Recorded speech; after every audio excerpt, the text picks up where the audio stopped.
ਸਤਿ ਸ਼੍ਰੀ ਅਕਾਲ। ਤੁਸੀਂ ਜੁੜੇ ਹੋਏ ਹੋ ਪੰਜਾਬੀ ਰੇਡੀਓ USA ਦੇ ਨਾਲ ਤੇ ਮੈਂ ਹਾਂ ਪ੍ਰਵੀਨ ਸ਼ਰਮਾ ਲੈ ਕੇ ਹਾਜ਼ਰ ਹਾਂ ਪ੍ਰੋਗਰਾਮ ਖਬਰ ਤੇ ਨਜ਼ਰ।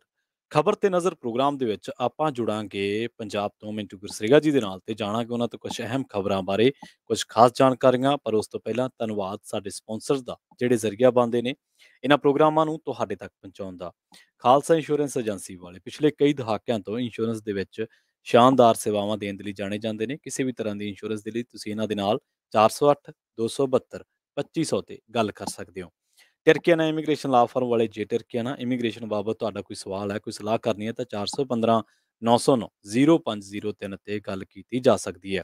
Krishna Dhanota Yuba City, Baljinder Singh Nijjar Woodland, Paramjit Kaur Rangi Vacaville, Harnek Singh Pawla Indian ਕੰਜ਼ੀਨੈਂਟਨ, ਗਰਮੀਤ ਸਿੰਘ ਧਿਆਨ ਕੌਰ ਸਮਰਾ ਮੋਡੈਸਟੋ, ਜੱਸੀ ਗਿੱਲ ਪਲੰਬਿੰਗ ਵਾਲੇ, Dharam Singh Bakersfield, GN lube ਵਾਲੇ ਟਰੱਕ ਵਾਸ਼ ਕਰਦੇ ਨੇ, ਆਇਲ ਚੇਂਜ ਕਰਦੇ ਨੇ, ਏਅਰ ਬ੍ਰੇਕਾਂ ਦਾ ਕੰਮ ਤਸੱਲੀ ਬਖਸ਼ ਕਰਦੇ ਨੇ।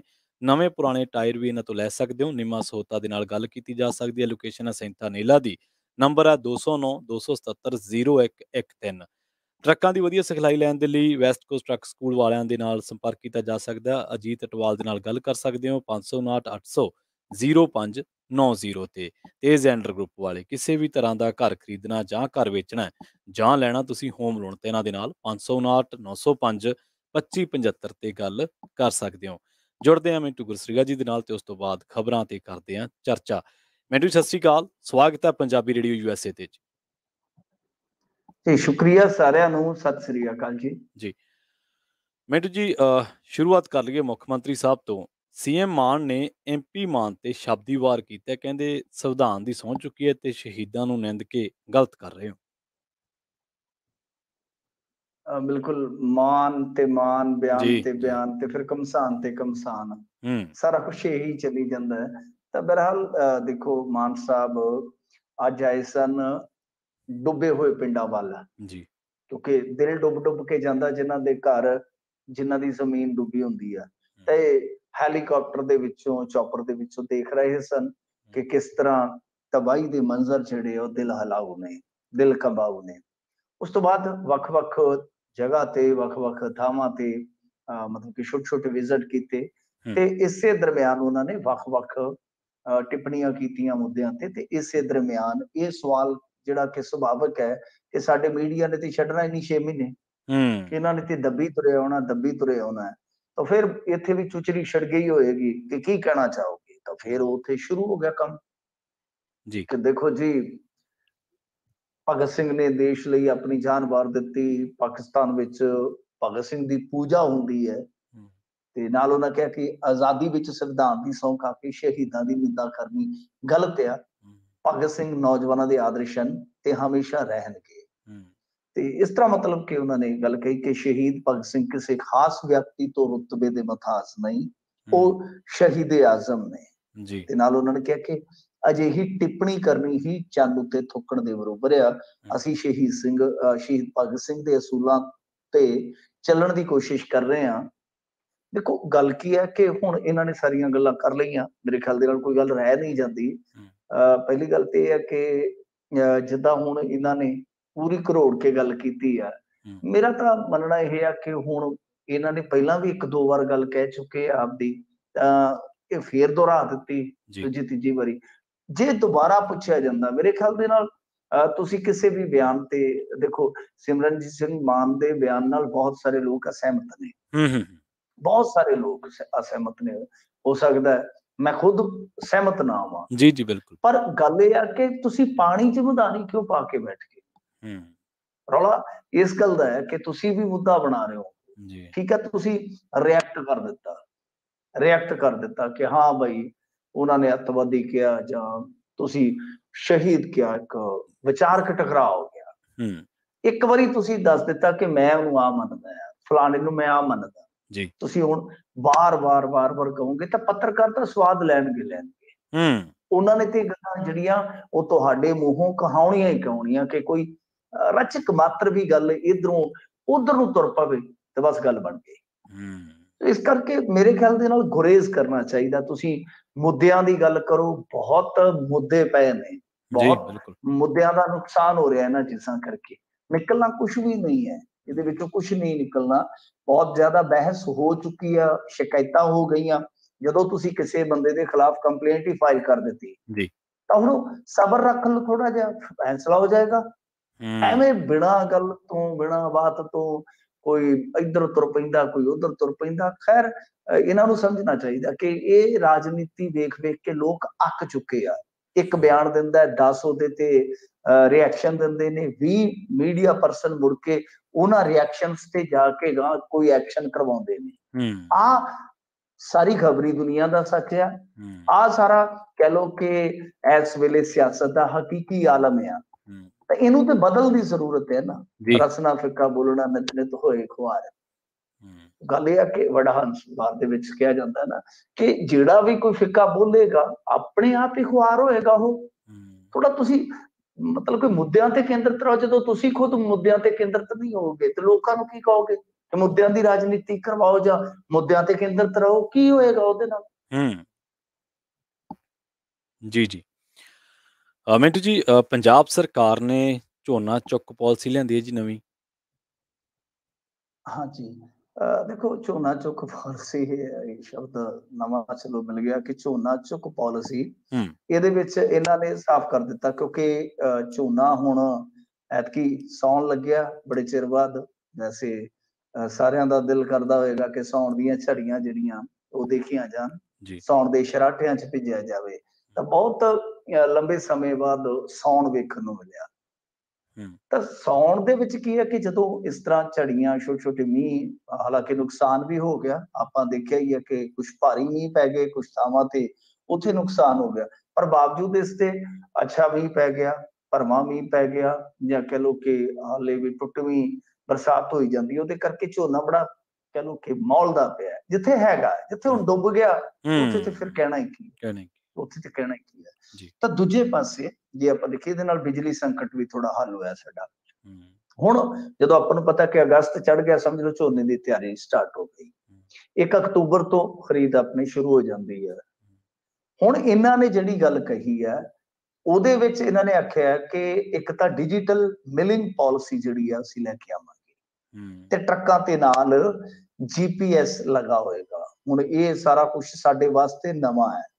ਅਸੀਂ ਤਾਂ ਦੇਖਿਆ ਨਾ ਕਿ ਟਰੱਕ ਤੇ ਝੋਨਾ ਲੱਦਿਆ ਹੁੰਦਾ ਹੈ, ਬੋਰੀਆਂ ਧਾਕਾਂ ਜਿਹਨੂੰ ਕਹਿੰਦੇ ਧਾਕਾਂ ਲੱਗੀਆਂ ਹੁੰਦੀਆਂ ਨੇ, ਪਿੱਛੇ ਕਈ ਵਾਰ ਬੰਦੇ ਚੜ ਜਾਂਦੇ ਆ, ਉਹ ਪਰਖੀ ਜੀ ਹੁੰਦੀ ਉਹ ਮਾਰਦੇ ਆ, ਘੇਰ ਲੈਂਦੇ ਆ, ਝੋਲੀ ਭਰ ਲੈਂਦੇ ਆ, ਉਹ ਫੜ ਲਓ ਹੋ ਜਾਂਦੀ ਆ। ਅਗਲਾ ਨਿਕਲ ਕੇ ਕਿਸੇ ਕੰਧ ਕੋਲੇ ਨੂੰ ਟੱਪ ਕੇ ਹੋ ਗਿਆ ਏਦਾਂ ਹੁੰਦੀ ਹੈ ਨਾ ਢੋਆ ਢੁਆਈ। ਇਹਨਾਂ ਨੇ ਕਿਹਾ ਕਿ ਸਾਡੀ ਢੋਆ ਢੁਆਈ ਪਾਲਿਸੀ ਇੱਕ ਵੱਖਰੀ ਤਰ੍ਹਾਂ ਦੀ ਹੋਏਗੀ। ਮਤਲਬ ਕਿ ਜਿੱਥੋਂ ਤੁਸੀਂ ਲਦਾਈ ਕਰੋਗੇ ਟਰੱਕ, ਉਹਦੇ ਵਿੱਚ GPS ਲੱਗਿਆ ਹੋਏਗਾ। ਮੰਡੀ ਦੇ ਗੇਟ ਤੋਂ ਨਿਕਲਦੇ ਵਕਤ ਟਰੱਕ ਦੀ ਫੋਟੋ ਜਿਹੜੀ ਆ ਹੋ ਜਾ ਕਰੇਗੀ ਤੇ ਫੋਟੋ ਫਿਰ ਤੇ ਜਿਹੜਾ GPS ਹੈ ਇਹਨਾਂ ਦੀ ਟਾਈਮਿੰਗ ਜਿਹੜੀ ਹੈ ਉਹ ਮੈਚ ਕਰਾ ਕੇ ਦੇਖੀ ਜਾਏਗੀ ਜੀ। ਉਸ ਤੋਂ ਬਾਅਦ ਹੀ ਉਸਨੂੰ ਕਹਿ ਲਓ ਕਿ ਸ਼ੈਲਰ ਦੇ ਵਿੱਚ ਜਿਹੜੀ ਹੈ ਐਂਟਰੀ ਮਿਲੇਗੀ। ਤਾਂ ਇਸ ਤਰ੍ਹਾਂ ਜਿਹੜੀ ਦੂਜੇ ਸਟੇਟ ਦੇ ਵਿੱਚੋਂ ਫਸਲ ਆਉਂਦੀ ਹੈ ਉਹਦੇ ਤੇ ਨਕੇਲ ਅਸੀਂ ਕੱਸ ਦਿਆਂਗੇ। ਨਾਲ ਇੱਕ ਉਹਨਾਂ ਨੇ ਥੋੜਾ ਜਿਹਾ ਹੋਰ ਐਡ ਆਨ ਕੀਤਾ ਹੈ ਚੀਜ਼ ਦੇ ਵਿੱਚ, ਨਵੀਂ ਪਾਲਿਸੀ ਹੈ, ਥੋੜੀ ਸਮਝਣ ਦੀ ਜ਼ਰੂਰਤ ਆ ਜੀ। ਉਹ ਕਹਿੰਦੇ ਕਿ ਛੋਟੇ ਮਿਲਰ ਦੇ ਬਿਜਲੀ ਮੀਟਰ ਜਿਹੜੇ ਆ PSPCL ਨੂੰ ਕਿਹਾ ਅਸੀਂ, ਯਾਨੀ ਬਿਜਲੀ ਮਹਿਕਮਾ ਜਿਹੜਾ ਪਾਵਰਕਾਮ ਕਹਿ ਲਓ, ਕਿ ਇਹਦੇ ਨਾਲ ਡਿਜੀਟਲੀ ਜੋੜਿਆ ਜਾਏਗਾ। 1 ਟਨ ਮਿਲਿੰਗ ਦੇ ਲਈ ਕਿੰਨੀ ਬਿਜਲੀ ਦੀ ਖਪਤ ਹੁੰਦੀ ਹੈ, ਮਤਲਬ ਕਿ 1 ਟਨ ਜੇ ਮਿਲਿੰਗ ਕਰਨਾ ਹੈ ਝੋਨਾ ਤਾਂ ਉਹਦੇ ਵਾਸਤੇ ਕਿੰਨੀ ਬਿਜਲੀ ਜਿਹੜੀ ਪਾਵਰ ਤੁਹਾਨੂੰ ਚਾਹੀਦੀ ਹੈ, ਕਿੰਨੀ ਕੰਜ਼ਿਊਮ ਕਰੋਗੇ, ਉਸ ਹਿਸਾਬ ਦੇ ਨਾਲ ਇੱਕ ਕੈਲਕੂਲੇਸ਼ਨ ਕਰਨੀ ਜਾਏਗੀ ਤਾਂ ਕਿ ਸਾਰਿਆਂ ਨੂੰ ਬਰੋਬਰ ਮੌਕਾ ਦਿੱਤਾ ਜਾਵੇ। ਮਤਲਬ ਕਿ ਹੁਣ ਇਸ ਚੀਜ਼ ਨੂੰ ਤੁਸੀਂ ਸਮਝਾਓ ਕਿ ਜਿਵੇਂ ਇੱਕ ਸ਼ੈਲਰ ਆ, ਇੱਕ ਵੱਡੇ ਦਾ ਸ਼ੈਲਰ ਹੈ, ਇੱਕ ਛੋਟੇ ਦਾ ਸ਼ੈਲਰ ਹੈ, ਕਿ ਕੋਈ ਵੀ ਸ਼ੈਲਰ ਮਾਲਕ, ਹੁਣ ਜਿਵੇਂ ਮੰਨ ਲਓ ਮੰਡੀ ਚੋਂ ਝੋਨਾ ਸ਼ੈਲਰ ਦੇ ਵਿੱਚ ਆਇਆ 100 ਕੁਆਂਟਲ, ਤਾਂ 100 ਕੁਆਂਟਲ ਦੀ ਉਹਨਾਂ ਨੇ ਐਵਰੇਜ ਕੱਢ ਲਈ ਕਿ ਇਹਨੂੰ ਮਿਲਿੰਗ ਵਾਸਤੇ ਇੰਨੀ ਬਿਜਲੀ ਚਾਹੀਦੀ ਹੈ, ਐਕਸਟਰਾ ਬਿਜਲੀ ਨਾ ਦਿਓ, ਐਕਸਟਰਾ ਬਿਜਲੀ ਨਾ ਦਿਓ। ਕਿਉਂਕਿ ਉਹਦੇ ਵਿੱਚ ਇਹ ਸ਼ੱਕ ਹੁੰਦਾ ਹੈ ਕਿ ਕੁਝ ਮਿਲਰਸ ਜਿਹੜੇ ਆ ਜਾਂ ਕਹਿ ਲਓ ਸ਼ੈਲਰਾਂ ਵਾਲੇ ਜਿਹੜੇ ਆ ਉਹ ਵੀ ਇਸ ਗੇਮ ਦੇ ਵਿੱਚ ਹੁੰਦੇ ਆ, ਜਿਹੜੀ ਗੇਮ ਆਪਾਂ ਬਹੁਤ ਲੰਬੇ ਸਮੇਂ ਤੋਂ ਤਾਂ ਨਹੀਂ ਵੇਖੀ ਪਰ ਪਿਛਲੇ 2-4 ਸਾਲਾਂ ਚ ਬਹੁਤ ਜ਼ਬਰਦਸਤ ਤਰੀਕੇ ਨਾਲ ਬਣੀ ਹੈ। ਝੋਨਾ ਬਾਹਰੋਂ ਲਿਆ ਕੇ ਇੱਥੇ ਵੇਚਣ ਵਾਲੇ ਜੀ, ਜੀ, ਜੀ। ਸੋ ਇਸ ਕਰਕੇ ਇਹ 2-3 ਨਵੇਂ ਕੰਮ ਕਰਨ ਜਾ ਰਹੇ ਆ। ਦੇਖੋ ਗੱਲ ਤੇ ਇਹ ਆ ਕਿ ਜਦੋਂ ਇਹ ਦੱਸਦੇ ਆ ਹੁਣ ਜਦੋਂ ਦੱਸਦੇ ਆ ਜਿਵੇਂ ਕੱਪੜਾ ਲੈਣ ਜਾਓਗੇ ਤੁਸੀਂ ਤੇ ਦੁਕਾਨਦਾਰ ਨਾ ਤੁਹਾਨੂੰ ਇੰਨੀਆਂ ਸਿਫਤਾਂ ਉਸ ਕੁਆਲਿਟੀ ਦੀਆਂ ਗਿਣਾ ਦੇਗਾ ਕਿ ਹੂੰ, ਬੰਦਾ ਭੁੱਲ ਹੀ ਜਾਂਦਾ ਕਿ ਕਿੰਨੀਆਂ ਕੁ ਇਹਦੀਆਂ ਵਿਸ਼ੇਸ਼ਤਾਵਾਂ ਨੇ। ਜੀ। ਤੇ ਆਉਂਦੇ ਆ ਸਾਰ ਭਾਵੇਂ ਪਹਿਲੇ ਧੋ ਦੇ ਵਿੱਚ ਹੀ ਰੰਗ ਫੇਟ ਹੋ ਜਾਵੇ, ਹੂੰ, ਪਹਿਲੇ ਮਤਲਬ ਕਿ ਹੱਲੇ ਹੀ ਉਹ ਘਸ ਜਾਵੇ ਜਾਂ ਪਾੜ ਜਾਵੇ, ਕੁਛ ਵੀ ਹੋ ਜਾਵੇ। ਹੂੰ, ਪਰ ਹੁੰਦਾ ਹਮੇਸ਼ਾ ਇਹੀ ਹੈ ਹੁਣ ਦੇਖਣ 'ਚ ਮੈਂ ਤੁਹਾਨੂੰ ਸਮਝਾਉਣ ਤੇ ਪਤਾ ਨਹੀਂ ਜਿੰਨਾ ਜ਼ੋਰ ਲਾਉਣਾ ਚਾਹੀਦਾ ਲਾ ਪਾਇਆ ਕਿ ਨਹੀਂ, ਜੀ। ਸਮਝਾ ਪਾਇਆ ਕਿ ਨਹੀਂ। ਹੂੰ, ਪਰ ਦੇਖੋ ਕਿ ਹਮੇਸ਼ਾ ਇਹ ਜਦੋਂ ਲਿਆਉਂਦੇ ਨੇ ਇਸ ਤਰ੍ਹਾਂ ਦੀਆਂ ਚੀਜ਼ਾਂ ਇੰਟਰੋਡਿਊਸ ਕਰਦੇ ਨੇ, ਉਹ ਹਮੇਸ਼ਾ ਦਿਲ ਖਿੱਚਵੀਆਂ ਆਉਂਦੀਆਂ ਕਿ ਯਾਰ ਵਾਹ! ਜਿਵੇਂ ਹੁਣ ਕਰਪਸ਼ਨ ਦੇ ਅਗੇਂਸਟ ਇਹਨਾਂ ਨੇ ਲੜਾਈ ਲਿਆਂਦੀ ਆ, ਉਹਦੇ ਨਤੀਜੇ ਵੀ ਅੱਛੇ ਨਿਕਲੇ ਨੇ, ਨੋ ਡਾਊਟ ਉਹਦੇ ਵਿੱਚ ਇਹਨਾਂ ਨੇ ਕੁਝ ਬੰਦੇ ਜਿਹੜੇ ਟੰਗੇ ਆ, ਚੋਟੀ ਦੇ ਟੰਗੇ ਆ। ਪਰ ਹੂੰ, ਗੱਲ ਇਹ ਆ ਕਿ ਬਾਅਦ ਦੇ ਵਿੱਚ ਆਪਾਂ ਦੇਖਿਆ ਹੀ ਆ ਕਰਪਸ਼ਨ ਦੀ ਖੇਡ ਜਿਹੜੀ ਹੈ, ਉਹ ਹੇਠਲੇ ਪੱਧਰ ਤੇ ਕਿਸੇ ਹੋਰ ਬਦਲਵੇਂ ਢੰਗ ਨਾਲ ਖੇਡੀ ਜਾਣ ਲੱਗ ਪਈ। ਹੂੰ, ਹੁਣ ਇਸ ਮੁੱਦੇ ਤੇ ਵੀ ਬੜੇ ਉਹਨਾਂ ਨੇ ਜਿਸ ਪ੍ਰਭਾਵੀ ਤਰੀਕੇ ਦੇ ਨਾਲ ਇਹ ਗੱਲਾਂ ਬਾਤਾਂ ਰੱਖ ਕੇ ਤੇ ਸਾਨੂੰ ਖਾਬ ਦਿਖਾ ਦਿੱਤੇ ਆ ਕਿ ਐਮਐਸਪੀ ਤੇ ਝੋਨਾ ਜਿਹੜਾ ਸਾਡਾ ਪੰਜਾਬ ਵਾਲਾ ਇਹ ਵਿਕੇਗਾ, ਦੂਸਰਾ ਝੋਨਾ ਬਾਹਰੋਂ ਨਹੀਂ ਆਉਣ ਦਿੱਤਾ ਜਾਏਗਾ।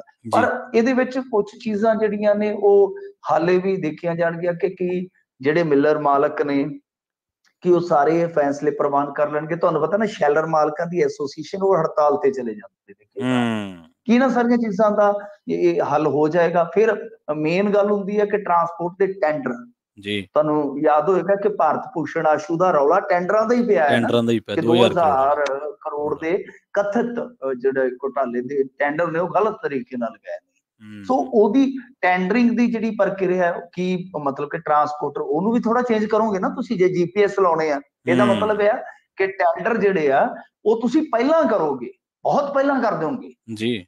ਇਹ ਤਾਂ ਹੈ ਨਹੀਂ ਕਿ ਝੋਨਾ ਮੰਡੀ 'ਚ ਆਇਆ ਤੁਸੀਂ ਉਹਦੀ ਬੋਲੀ ਲਗਾ ਦਿੱਤੀ ਤੇ ਫਿਰ ਤੁਸੀਂ ਜਿਵੇਂ ਯੂਨੀਅਨ ਚੁੱਪ ਕਰਕੇ ਲਿਆਂਦੇ ਕਿ ਸਾਨੂੰ 10 ਟਰੱਕ ਚਾਹੀਦੇ, ਏਦਾਂ ਥੋੜੀ ਨਾ ਕਰੋਗੇ। ਹੂੰ, ਕਿਸੇ 'ਚ ਜੀਪੀਐਸ ਹੋਏਗਾ ਜਾਂ ਨਹੀਂ ਹੋਏਗਾ, ਖੜੇ ਪੈਰ ਥੋੜੀ ਨਾ ਜੀਪੀਐਸ ਲੱਗੇਗਾ। ਨਹੀਂ ਇਹਦਾ ਲੱਗਦਾ। ਮਤਲਬ ਕਿ ਪਹਿਲਾਂ ਟੈਂਡਰਿੰਗ ਹੋਏਗੀ ਤੇ ਜੇ ਪਹਿਲਾਂ ਟੈਂਡਰਿੰਗ ਹੋਏਗੀ ਜੀ। ਕਿ ਸਾਰੇ ਉਹ ਟਰਾਂਸਪੋਰਟਰ ਇਸ ਚੀਜ਼ ਨੂੰ ਪ੍ਰਵਾਨਿਤ ਕਰਨਗੇ। ਕਾਫੀ ਸਵਾਲ ਨੇ, ਕਾਫੀ ਹਾਲੇ ਇਸ ਮਸਲੇ ਤੇ ਕਹਿ ਲਓ ਕਿ ਮੇਰੇ ਖਿਆਲ ਦੇ ਨਾਲ ਪ੍ਰਤੀਕਰਮ ਵੀ ਆਉਣਗੇ, ਪਰ ਕੰਮ ਤੇ ਇਹਨਾਂ ਨੂੰ ਕਰਨਾ ਹੀ ਪਏਗਾ। ਵੈਸੇ ਅੱਗੇ ਵੀ ਇਹਨਾਂ ਨੇ ਬਹੁਤ ਮੋਟੇ-ਮੋਟੇ ਦਾਅਵੇ ਕੀਤੇ ਸਨ, ਤੁਹਾਨੂੰ ਯਾਦ ਹੋਏਗਾ ਮੂੰਗੀ ਵਾਲਾ, ਤਾਂ ਮੂੰਗੀ ਹੁਣ ਕਿੱਦਾਂ ਵਿਕ ਰਹੀ ਆ? ਐਮਐਸਪੀ ਤੋਂ ਹੂੰ, ਥੱਲੇ ਸਾਰੇ ਪਤਾ ਕਰ ਸਕਦੇ ਆ। ਮੇਰੇ ਦੋਸਤ ਨੇ ਪਰਸੋਂ ਚੌਥ ਹੀ ਵੇਚੀ ਹੈ, ਜੀ। ਦੱਸ ਰਿਹਾ ਸੀ ਉਹਦੀ ਢੇਰੀ ਤੇ ਮੈਂ ਗਿਆ, ਉਹਦੀ ਆੜਤ ਹੈ ਨਾਲੇ। ਅੱਛਾ। ਤੇ ਉਹ ਮੈਂ ਕਿਹਾ ਕਿੰਨੀ ਕੁ ਹੈ? ਕਹਿੰਦਾ 4 ਕਿੱਲਿਆਂ ਚੋਂ ਆ ਨਿਕਲੀ ਉਹ। ਹੂੰ, ਮਸੀਂ ਲਾ ਲਓ ਕਿ ਐਵਰੇਜ ਇੱਕ ਕੁਆਂਟਲ ਕਿੱਲੇ ਦੀ। ਚਲੋ ਹੂੰ, ਆੜਤੀਏ ਬੰਦੇ ਨੂੰ ਕੀ ਫਰਕ ਪੈਂਦਾ ਤੇ ਮੈਂ ਕਿਹਾ ਰੇਟ ਉਹ ਕਹਿੰਦਾ ਮਸਾਂ ਸਾਡਾ ਰੇਟ ਲੱਗੇਗਾ ਜਿਹੜਾ 45 ਤੋਂ 5500 ਤੱਕ। ਉਹ ਜੀ। ਵੀ ਪ੍ਰਾਈਵੇਟ ਵਪਾਰੀ ਲਵੇਗਾ। ਤਾਂ ਕਹਿਣ ਦਾ ਮਤਲਬ ਇਹ ਆ ਕਿ ਦੇਖੋ ਇਹ ਚੀਜ਼ਾਂ ਜਿਹੜੀਆਂ ਨੇ ਨਾ ਹੂੰ, ਉਹ ਤੁਸੀਂ ਦਾਅਵੇ ਦੇ ਰੂਪ ਚ ਬਹੁਤ ਵੱਡੀਆਂ ਕਹੀਆਂ ਸੀਗੀਆਂ। ਤਾਂ ਹੂੰ, ਮੂੰਗੀ ਐਮਐਸਪੀ ਤੋਂ ਹੇਠਾਂ ਵਿਕੀ ਆਪਾਂ ਨੂੰ ਪਤਾ ਤੇ ਸਰਕਾਰ ਮੰਨੀ ਹੂੰ, ਕਿ ਅਸੀਂ ਜਿਹੜਾ ਮੈਪ ਹੈ ਉਹ ਭਰ ਦਿਆਂਗੇ ਆਪਣੇ ਕੋਲੋਂ। ਜੀ। ਦੂਜੀ ਚੀਜ਼ ਸਿੱਧੀ ਬਿਜਾਈ ਵਾਲਾ ਪੈਸਾ ਹਾਲੇ ਤੱਕ ਨਹੀਂ ਆਇਆ। ਹੂੰ, ਤੀਜਾ ਕਿ ਪਰਾਲੀ ਦਾ ਵੀ ਹੁਣ ਤੁਸੀਂ ਖਵਾਬ ਦਿਖਾ ਦਿੱਤਾ। ਚੌਥਾ ਇਹ ਆ ਗਿਆ ਕਿ ਅਸੀਂ ਇਸ ਤਰ੍ਹਾਂ ਦੀ ਚੁਕਾਈ ਕਰਾਂਗੇ ਕਿ ਕੋਈ ਸਮੱਸਿਆ ਨਾ ਆ ਜਾਵੇ। ਕੰਮ ਤੇ ਤੁਹਾਨੂੰ ਕਰਨਾ ਪੈਣਾ। ਪੰਜਾਬੀ ਚਾਹੁੰਦੇ ਹੁੰਦੇ ਆ ਕਿੱਲੇ ਤੇ ਬੰਨ ਕੇ ਖਵਾਇਆ ਨਹੀਂ ਜਾਂਦਾ। ਜੀ, ਕਿਸੇ ਵੀ ਖੋਲੇ ਨੂੰ ਕਿੱਲੇ ਜੀ। ਤੇ ਬੰਨ ਕੇ ਨਹੀਂ ਖਵਾਇਆ ਜਾਂਦਾ। ਉਹ ਹੂੰ, ਕੁਛ ਪੈਲੀ ਬੀਜੇਗਾ ਤਾਂ ਮੌਲਾ ਬਲਦ ਤੇ ਹੂੰ, ਤਾਂ ਹੀ ਉਹਨੂੰ ਖਵਾਇਆ ਜਾਏਗਾ। ਵੜੇਵੇਂ ਵਗੈਰਾ ਚਾਰੇ ਜਾਣਗੇ। ਸੋ ਇਸ ਕਰਕੇ ਤੁਸੀਂ ਘੱਟੋ ਘੱਟ ਰਿਜ਼ਲਟ ਵੀ ਦਿਓ। ਇਹ ਨਹੀਂ ਹੈ ਕਿ ਦਾਅਵਾ ਕਰ ਦਿੱਤਾ ਆਹ ਚੀਜ਼ ਹੂੰ, ਇੰਟਰੋਡਿਊਸ ਕਰ ਦਿੱਤੀ। ਠੀਕ ਹੈ, ਬਹੁਤ ਵਧੀਆ ਗੱਲ ਹੈ। ਮੈਂ ਕਹਿੰਦਾ ਕਿ ਇਸ ਤਰ੍ਹਾਂ ਦੀਆਂ ਚੀਜ਼ਾਂ ਹੋਣੀਆਂ ਚਾਹੀਦੀਆਂ ਕਿਉਂਕਿ ਇਹ ਸਮੱਸਿਆ ਪਿਛਲੇ ਕੁਝ ਸਾਲਾਂ ਤੋਂ ਬਹੁਤ ਵੱਡੀ ਸਮੱਸਿਆ ਆਪਣੇ ਲਈ ਬਣ ਗਈ ਸੀ ਕਿਉਂਕਿ ਇੱਕ ਖਰੀਦ ਦਾ ਕੋਟਾ ਹੁੰਦਾ ਹੈ। ਹੂੰ, ਪਿਛਲੀ ਹੂੰ, ਵਾਰੀ ਆਪਾਂ ਨੂੰ ਯਾਦ ਹੈ ਕਿ ਕਿੱਦਾਂ 2 ਲੱਖ ਟਨ ਦਾ ਸ਼ਾਇਦ ਕੋਟਾ ਸੀਗਾ ਮੀਟ੍ਰਿਕ ਟਨ ਦਾ ਤੇ ਹੂੰ, ਉਸ ਤੋਂ ਬਾਅਦ ਸਾਡੇ ਝੋਨਾ ਇੱਥੇ ਬੰਦ ਕਰ ਦਿੱਤਾ ਗਿਆ ਸੀਗਾ ਹੂੰ, ਤੇ ਉਹ ਪਹਿਲਾਂ ਹੀ ਕੋਟਾ ਪੂਰਾ ਹੋ ਗਿਆ ਤਾਂ ਮਤਲਬ ਕਿ ਬਾਹਰੋਂ ਝੋਨਾ ਆ ਕੇ ਵਿਕ ਗਿਆ। ਜੀ, ਜੀ, ਬਿਲਕੁਲ। ਅਗਲੀ ਖਬਰ ਵੱਲ ਵਧੀਏ ਮਿੰਟੂ ਜੀ ਗੱਲ ਕਰੀਏ ਜਲਵਾਯੂ ਤਬਦੀਲੀ ਦੀ ਮਸਲਾ ਤਾਂ ਬਹੁਤ ਵੱਡਾ ਸਾਰੀ ਦੁਨੀਆ ਦਾ ਹੀ ਹੈ ਪਰ ਪੰਜਾਬ ਸਰਕਾਰ ਨੇ ਹੁਣ ਇਹਦੇ ਨਾਲ ਨਜਿੱਠਣ ਦੇ ਲਈ ਕਿਸੇ ਕੌਮਾਂਤਰੀ ਜਥੇਬੰਦੀ ਦੇ ਨਾਲ ਸਮਝੌਤਾ ਕੀਤਾ ਜੀ। ਦੇਖੋ ਗੱਲ ਕੀ ਹੈ ਜੀ। ਕਿ ਇਹ ਨਾ ਪਰਸੋਂ ਇੱਕ ਖਬਰ ਸੀਗੀ ਤੇ ਉਸ ਖਬਰ ਤੇ ਕਿਤੇ ਮੇਰੇ ਤੋਂ ਪ੍ਰਤੀਕਰਮ ਮੰਗਿਆ ਗਿਆ। ਹੂੰ, ਉਹ ਖਬਰ ਸੀਗੀ ਟ੍ਰਿਬਿਊਨ ਦੇ ਵਿੱਚ ਲੱਗੀ ਕਿ ਸ਼ਾਇਦ 25% ਤੁਹਾਨੂੰ ਹੁਣ ਜਿਹੜੀ ਬਿਜਲੀ ਹੈ ਨਾ ਹਾਂਜੀ, ਹਾਂਜੀ। ਉਹ ਹਾਈਡਲ ਪ੍ਰੋਜੈਕਟਾਂ ਤੋਂ ਕਲੀਨ ਐਨਰਜੀ ਲੈਣੀ ਮਤਲਬ ਕਿ ਪਊਗੀ। ਉਹ ਖਰੀਦਣੀ ਜੀ, ਇਹੀ ਸੀਗੇ ਨਾ। ਹੂੰ, ਹੂੰ, ਹੂੰ, ਤੇ ਮੈਂ ਉੱਥੇ ਆਖਿਆ ਸੀ, ਮੈਂ ਕਿਹਾ ਦੋਸਤੋ ਇਹ ਹੈ ਪੈਰਿਸ ਡੀਲ ਦਾ ਰਿਜ਼ਲਟ।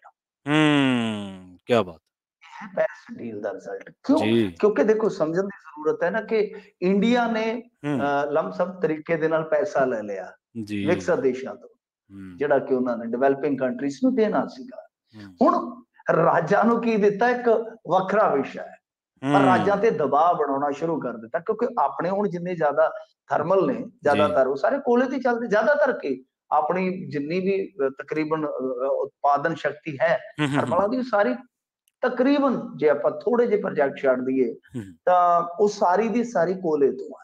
ਜੀ। ਤਾਂ ਕੋਲਾ ਤਾਂ ਸਭ ਤੋਂ ਜ਼ਿਆਦਾ ਪ੍ਰਦੂਸ਼ਣ ਕਰਦਾ ਹੈ ਨਾ। ਹੂੰ, ਸੋ ਇਸ ਕਰਕੇ ਉਹਦੀਆਂ ਤਰੀਕਾਂ ਨੇ, ਜਿੱਦਾਂ ਖਾਸ ਤੌਰ ਤੇ ਥਰਮਲ ਜਿਹੜੇ ਆ, ਜੀ। ਉਹ ਇਹਨਾਂ ਨੇ ਹੋਰ 2-4 ਸਾਲਾਂ ਦੇ ਵਿੱਚ ਬਦਲਣੇ ਆ। ਮਤਲਬ ਹੋ ਸਕਦਾ ਨਿਊਕਲੀਅਰ ਐਨਰਜੀ ਵੱਲ ਵਧਣ ਜਾਂ ਕੋਈ ਹੋਰ ਇਸ ਤਰ੍ਹਾਂ ਦਾ ਕੋਈ ਮਤਲਬ ਕੋਈ ਬਦਲ ਲੈ ਕੇ ਆਉਣ, ਉਹ ਹੂੰ, ਮੈਨੂੰ ਪਤਾ ਨਹੀਂ ਹੈ, ਉਹਦੇ ਬਾਰੇ ਮੈਂ ਕੁਛ ਨਹੀਂ ਕਹਿ ਸਕਦਾ। ਜੀ। ਪਰ ਇਹ ਸਾਫ਼ ਸੀ, ਉਸ ਖਬਰ ਨੂੰ ਪੜ੍ਹ ਕੇ ਮੈਂ ਅੰਦਾਜ਼ਾ ਲਾਇਆ ਕਿ ਵਾਕਿਆ ਇਹ ਸਾਰਾ ਕੁਝ ਉਹਨੂੰ ਕੀਤਾ ਜਾ ਰਿਹਾ। ਜਾਂ ਤਾਂ ਬਾਈ ਜਿਵੇਂ ਤੁਸੀਂ ਉਹਨਾਂ ਤੋਂ ਪੈਸੇ ਚੱਕੇ ਆ, ਅੰਕਲ ਟਰੰਪ ਇਸੇ ਕਰਕੇ ਤੇ ਤੱਤਾ ਹੋ ਗਿਆ ਸੀਗਾ ਨਾ ਜੀ। ਕਿ ਇਹਨਾਂ ਨੂੰ ਕਾਹਦੇ ਪੈਸੇ ਦਈਏ, ਹੂੰ, ਅਸੀਂ ਨਹੀਂ ਰਹਿੰਦੇ ਹੁੰਦੇ ਪੈਰਿਸ ਡੀਲ ਦੇ ਵਿੱਚ। ਤਾਂ ਹੂੰ, ਇਹੀ ਸੀਗਾ ਕਿ ਇਹਨਾਂ ਨੂੰ ਪੈਸੇ ਦੇਣੇ ਪੈਣੇ ਸੀ, ਅਮਰੀਕਾ ਨੂੰ ਮੋਟਾ ਪੈਸਾ ਦੇਣਾ ਪਿਆ ਇਸ ਡੀਲ ਦੇ ਵਿੱਚ। ਸ਼ਾਇਦ ਫਿਰ ਇਹਨਾਂ ਨੇ ਵਾਪਸੀ ਕਰ ਲਈ ਸੀ ਉਸ ਡੀਲ ਦੇ ਵਿੱਚ ਨਿਕਲ ਕੇ। ਤਾਂ ਹੂੰ, ਕਹਿਣ ਦਾ ਮਤਲਬ ਇਹ ਹੈ ਕਿ ਇਹ ਸ਼ੁਰੂਆਤ ਹੈ ਤੇ ਪੰਜਾਬ ਕਿਉਂਕਿ ਸੂਚੀਬੱਧ ਨਹੀਂ ਸੀ ਹੋਇਆ, ਇਸ ਸਰਕਾਰ ਨੇ ਹੁਣ ਇਹ ਕਦਮ ਚੁੱਕ ਲਿਆ ਹੈ। ਇਹ ਮੇਰੇ ਖਿਆਲ ਦੇ ਨਾਲ ਅੱਜ ਫੈਸਲਾ ਇਹਨਾਂ ਵੱਲੋਂ ਲੈ ਲਿਆ ਗਿਆ, ਕੌਮਾਂਤਰੀ ਸੰਸਥਾ ਦੇ ਨਾਲ ਇਹਨਾਂ ਦਾ ਜਿਹੜਾ MOU ਆ ਉਹ ਸਾਈਨ ਹੋ ਗਿਆ। ਇਹ ਕੰਪਨੀ ਸ਼ਾਇਦ ਹੈਗੀ ਆ ਸੰਸਾਰ ਪੱਧਰ ਦਾ ਨੈਟਵਰਕ ਵਾਲੀ ਇੱਕ ਕੰਪਨੀ ਹੈ ਕੋਈ, ਜੀ। ਸ਼ਾਇਦ ਅੰਡਰ ਟੂ ਪੋਲੀਸ਼ਨ ਆਪਸੀ ਸਮਝੌਤਾ ਇਹਨਾਂ ਦਾ, ਹੂੰ, ਤੇ ਉਹਦੇ ਨਾਲ ਇਹਨਾਂ ਨੇ ਸਾਰਾ ਕੁਝ ਕੀਤਾ। ਜੇ ਇਹਨੂੰ ਤੁਸੀਂ ਪ੍ਰੈਸ ਨੋਟ ਨੂੰ, ਇਹਨਾਂ ਦੀ ਪ੍ਰੈਸ ਨੋਟ ਨੂੰ ਪੜੋਗੇ ਨਾ ਥੱਲੇ ਜਾ ਕੇ, ਜੀ। ਸਾਰੇ ਦਾ ਸਾਰਾ ਚਲੋ ਆਪਾਂ ਉਹਨੂੰ ਛੱਡ ਦਿੰਦੇ ਆ, ਜੇ ਤੁਸੀਂ ਥੱਲੇ ਜਾ ਕੇ 2 ਕੁ ਪੈਰੇ ਜਾਓਗੇ ਤਾਂ ਉੱਥੇ ਪੈਰਿਸ ਸਮਝੌਤਾ ਸਾਲ 2015 ਚ ਉਹ ਨੋਟ ਹੈ ਇਹਦੇ ਚ। ਤਾਂ ਜਿਵੇਂ ਆਪਾਂ ਗੱਲ ਕੀਤੀ ਆ ਕਿ ਇਹ ਤਕਰੀਬਨ ਸਾਫ਼ ਸੀਗਾ, ਜਿਵੇਂ ਹੀ ਉਹ ਕਲੀਨ ਐਨਰਜੀ ਵਾਲਾ ਇਹਨਾਂ ਨੇ ਫੈਸਲਾ ਥੋਪਿਆ ਸੀਗਾ ਸਟੇਟਾਂ ਤੇ, ਜੀ। ਜਦੋਂ ਹੀ ਪਤਾ ਲੱਗਿਆ ਸੀਗਾ ਪੰਜਾਬ ਹੁਣ ਇਸ ਸਮਝੌਤੇ ਤੋਂ ਬਾਹਰ ਸੀਗਾ, ਇਹਨਾਂ ਹੂੰ, ਨੂੰ ਇਹਨਾਂ ਨੇ ਸਮਝੌਤੇ ਚ ਲੈ ਲਿਆ। ਮਤਲਬ ਛੱਤੀਸਗੜ੍ਹ, ਜੰਮੂ ਕਸ਼ਮੀਰ, ਤੇਲੰਗਾਨਾ, ਵੈਸਟ ਬੰਗਾਲ, ਮਹਾਰਾਸ਼ਟਰ, ਇਹ ਸੂਬੇ ਪਹਿਲਾਂ ਹੀ ਆ ਚੁੱਕੇ ਸਨ ਇਸ ਡੀਲ ਦੇ ਵਿੱਚ। ਤਾਂ ਹੁਣ 6ਵਾਂ ਸੂਬਾ ਆਪਣਾ ਪੰਜਾਬ ਬਣ ਗਿਆ। ਭਾਈ ਕਰੋਗੇ ਕੀ ਤੁਸੀਂ? ਹੂੰ, ਜਾਂ ਤਾਂ ਮੋਟਾ ਪੈਸਾ ਲੈ ਕੇ ਆਪਣੇ ਜਿਹੜੇ ਥਰਮਲ ਆ ਉਹਨਾਂ ਨੂੰ ਕਿਸੇ ਹੋਰ ਪਾਸੇ ਤੁਸੀਂ ਸ਼ਿਫਟ ਹੋਵੋ, ਪਰ ਜਿਹੜੇ ਥਰਮਲ ਨਿੱਜੀ ਥਰਮਲ ਹੈ ਉਹਨਾਂ ਦੇ ਨਾਲ ਤੇ ਐਗਰੀਮੈਂਟ ਹੀ ਬੜੇ ਲੰਬੇ ਲੰਬੇ ਆ। ਹੁਣ ਹੂੰ, ਕਲੀਨ ਐਨਰਜੀ ਵੀ ਲੈਣੀ ਆ, ਉਧਰੋਂ ਵੀ ਖਾਓ ਘਾਟਾ, ਜੀ। ਕਿਉਂਕਿ ਭਾਵੇਂ ਖਰੀਦੋ ਨਾ, ਉੱਥੋਂ ਸਰਟੀਫਿਕੇਟ ਲੈਣਾ ਲੈਣਾ ਤੁਹਾਨੂੰ ਪਊ, ਜ਼ਰੂਰੀ ਹੈ। ਸਰਟੀਫਿਕੇਟ ਫ੍ਰੀ ਚ ਥੋੜੀ ਨਾ ਦੇਣਗੇ ਅਗਲੇ। ਨਹੀਂ ਦਿੰਦੇ। ਤਾਂ ਤੁਸੀਂ ਦੇਖੋ ਪ੍ਰਵੀਨ ਜੀ ਕਿ ਜੀ। ਇੱਕ ਪਾਸੇ ਤਾਂ ਫਿਕਸ ਚਾਰजेस ਤੁਹਾਡੇ ਉਧਰ ਹੋ ਗਏ ਨਾ ਕਲੀਨ ਹੂੰ, ਐਨਰਜੀ ਵਾਲੇ, ਤੇ ਇੱਕ ਉਧਰ ਨਿੱਜੀ ਵਾਲੇ ਹੋ ਗਏ, ਤੇ ਹੂੰ, ਨਾਲ ਤੀਜਾ ਹੁਣ ਠੀਕ ਆ ਆਲਮੀ ਤਪਸ਼ ਦਾ ਮਸਲਾ ਬੜਾ ਗੰਭੀਰ ਆ, ਪਰ ਨਾਲ ਤੀਜਾ ਹੁਣ ਤੁਹਾਡੇ ਤੇ ਇਹ ਲਾਗੂ ਹੋ ਗਿਆ ਕਿ ਤੁਸੀਂ ਇਸ ਪਾਸੇ ਹੌਲੀ ਹੌਲੀ ਹੌਲੀ ਹੌਲੀ ਸ਼ਿਫਟਿੰਗ ਕਰੋਗੇ। ਤਾਂ ਜੀ। ਤਿੰਨ ਜੀ। ਤਿੰਨ ਇੱਕ ਤਰ੍ਹਾਂ ਨਾਲ ਕਹਿ ਲਓ ਕਿ ਇਸ ਵੇਲੇ ਸਾਡੇ ਕੋਲ ਚੈਲੰਜ ਹੋ ਗਿਆ। ਹਾਂ, ਚਲੋ ਲੋਕ ਇਹ ਤਾਂ ਨਾ ਕਹਿਣਗੇ ਬਿਜਲੀ ਹੈ ਨਹੀਂ, ਬਿਜਲੀ ਤਾਂ ਵਾਧੂ ਹੋਊਗੀ। ਅੱਛਾ ਜੀ ਮਿੰਟੂ ਜੀ, ਅਗਲੀ ਗੱਲ ਕਰੀਏ, ਖਬਰ ਕਰੀਏ। ਕੱਲ ਪਰਸੋਂ ਲੰਘੇ ਦਿਨੀ ਸ਼੍ਰੋਮਣੀ ਅਕਾਲੀ ਦਲ ਨੇ ਚਿੰਤਾ ਵੀ ਬੜੀ ਕੀਤੀ, ਕਹਿੰਦੇ ਝੁੰਦਾ ਸਾਹਿਬ ਦੀ ਜਿਹੜੀ ਰਿਪੋਰਟ ਆ ਉਹਦੇ ਤੇ ਵੀ ਕੰਮ ਕਰਾਂਗੇ, ਜਥੇਬੰਦਕ ਢਾਂਚਾ ਵੀ ਭੰਗ ਕਰਤਾ, ਰਿਪੋਰਟ ਨੂੰ ਲਾਗੂ ਕਰਨ ਦੀ ਵੀ ਗੱਲ ਕਹੀ ਹੈ, ਪਰ ਕਹਿੰਦੇ ਪ੍ਰਧਾਨਗੀ ਨਹੀਂ ਛੱਡਣੀ, ਉਹ ਸਾਡੇ ਕੋਲ ਹੀ ਰਹੂਗੀ। ਜਗਮੀਤ ਸਿੰਘ ਬਰਾੜ ਨੇ ਹੁਣ ਸੁਖਬੀਰ ਸਿੰਘ ਬਾਦਲ ਨੂੰ ਅਹਿਮ ਸੁਝਾਅ ਦਿੱਤੇ ਆ। ਬਰਾੜ ਸਾਹਿਬ ਸੁਝਾਵਾਂ ਲਈ ਜਾਣੇ ਜਾਂਦੇ, ਪਹਿਲਾਂ ਸੋਨੀਆ ਗਾਂਧੀ ਤੇ ਰਾਹੁਲ ਗਾਂਧੀ ਨੂੰ ਵੀ ਕਾਫੀ ਸੁਝਾਅ ਦਿੱਤੇ ਸੀ ਇਹਨਾਂ ਨੇ। ਵਿੱਚੋਂ ਮਮਤਾ ਬੈਨਰਜੀ ਨੂੰ ਵੀ ਥੋੜਾ ਸਮਾਂ ਹਾਂਜੀ, ਦੇ ਆਏ ਸੀ। ਦੇ ਆਏ ਸੀ ਜੀ। ਖੈਰ ਗੱਲ ਕੀ ਆ ਕਿ ਦੇਖੋ ਸੁਝਾਵਾਂ ਦੀ ਗੱਲ ਆਪਾਂ ਬਾਅਦ ਚ ਕਰਦੇ ਹਾਂ। ਜੀ। ਪਹਿਲਾਂ ਸਭ ਤੋਂ ਵੱਡੀ ਖਬਰ ਇਸ ਵੇਲੇ ਦੀ ਬਿਗ ਬ੍ਰੇਕਿੰਗ ਹੈ, ਹੂੰ, ਤੁਸੀਂ ਹੁਣ ਉਹਨੂੰ ਤਫਸੀਲ ਨਾਲ ਕਰ ਲੈਣਾ ਜੀ। ਕਿ ਜਥੇਬੰਦਕ ਢਾਂਚਾ ਭੰਗ ਕਰ ਦਿੱਤਾ ਗਿਆ ਅਕਾਲੀ ਦਲ ਵੱਲੋਂ। ਜੀ। ਇਹ ਵੱਡੀ ਖਬਰ ਆ ਰਹੀ ਹੈ, ਜਦੋਂ ਹੂੰ, ਮੈਂ ਤੁਹਾਡੇ ਨਾਲ ਜੁੜਿਆ ਉਸ ਤੋਂ ਬਾਅਦ ਇਹ ਨਿਊਜ਼ ਫਲੈਸ਼ ਹੋਈ ਹੈ ਜੀ, ਕਿ ਜੀ। ਜਥੇਬੰਦਕ ਢਾਂਚਾ ਭੰਗ ਕਰ ਦਿੱਤਾ ਗਿਆ। ਇਹਦਾ ਮਤਲਬ ਇਹ ਹੈ ਕਿ ਜੋ ਝੁੰਦਾ ਕਮੇਟੀ ਨੇ ਕਿਹਾ ਸੀਗਾ, ਹੂੰ, ਸਮਝ ਹੂੰ, ਲਓ ਕਿ ਉਹਦਾ ਲਾਗੂ ਹੋਣ ਵਾਲਾ ਪ੍ਰੋਸੈਸ ਹੈ ਜਿਹੜਾ ਉਹ ਉਹ ਅੱਜ ਸ਼ੁਰੂ। ਤੋਂ ਸਟਾਰਟ ਹੋ ਗਿਆ, ਹੂੰ, ਅੱਜ ਤੋਂ ਸ਼ੁਰੂ ਹੋ ਗਿਆ। ਸੋ ਖੈਰ ਬਾਕੀ ਚੀਜ਼ਾਂ ਹੁਣ ਰਹਿ ਜਾਂਦੀਆਂ ਨੇ, ਬਾਅਦ ਦੇ ਵਿੱਚ ਸਾਫ਼ ਹੋ ਜਾਣਗੀਆਂ। ਪਿੱਛੇ ਰਹਿ ਗਈਆਂ ਜਿਹੜੀਆਂ ਚੀਜ਼ਾਂ ਕਿ ਹੁਣ ਕਿੱਦਾਂ ਕਿੱਦਾਂ ਹੋਏਗਾ। ਵੈਸੇ ਮੈਂ ਤੁਹਾਨੂੰ ਦੱਸ ਦਿੱਤਾ ਸੀਗਾ ਕਿ ਤਕਰੀਬਨ ਇਹ ਕੁਛ ਹੋਣ ਜਾ ਰਿਹਾ। ਇਹਦਾ ਮਤਲਬ ਇਹ ਹੈ ਕਿ ਜਥੇਬੰਦਕ ਢਾਂਚਾ ਭੰਗ ਹੋਇਆ, ਪ੍ਰਧਾਨਗੀ ਭੰਗ ਨਹੀਂ ਹੋਈ। ਤਾਂ ਹੂੰ, ਦੂਜੇ ਪਾਸੇ ਜੇ ਆਪਾਂ ਦੇਖੀਏ ਤਾਂ ਜਗਮੀਤ ਸਿੰਘ ਬਰਾੜ ਨੇ ਕਾਫੀ ਸੁਝਾਅ ਦਿੱਤੇ ਨੇ।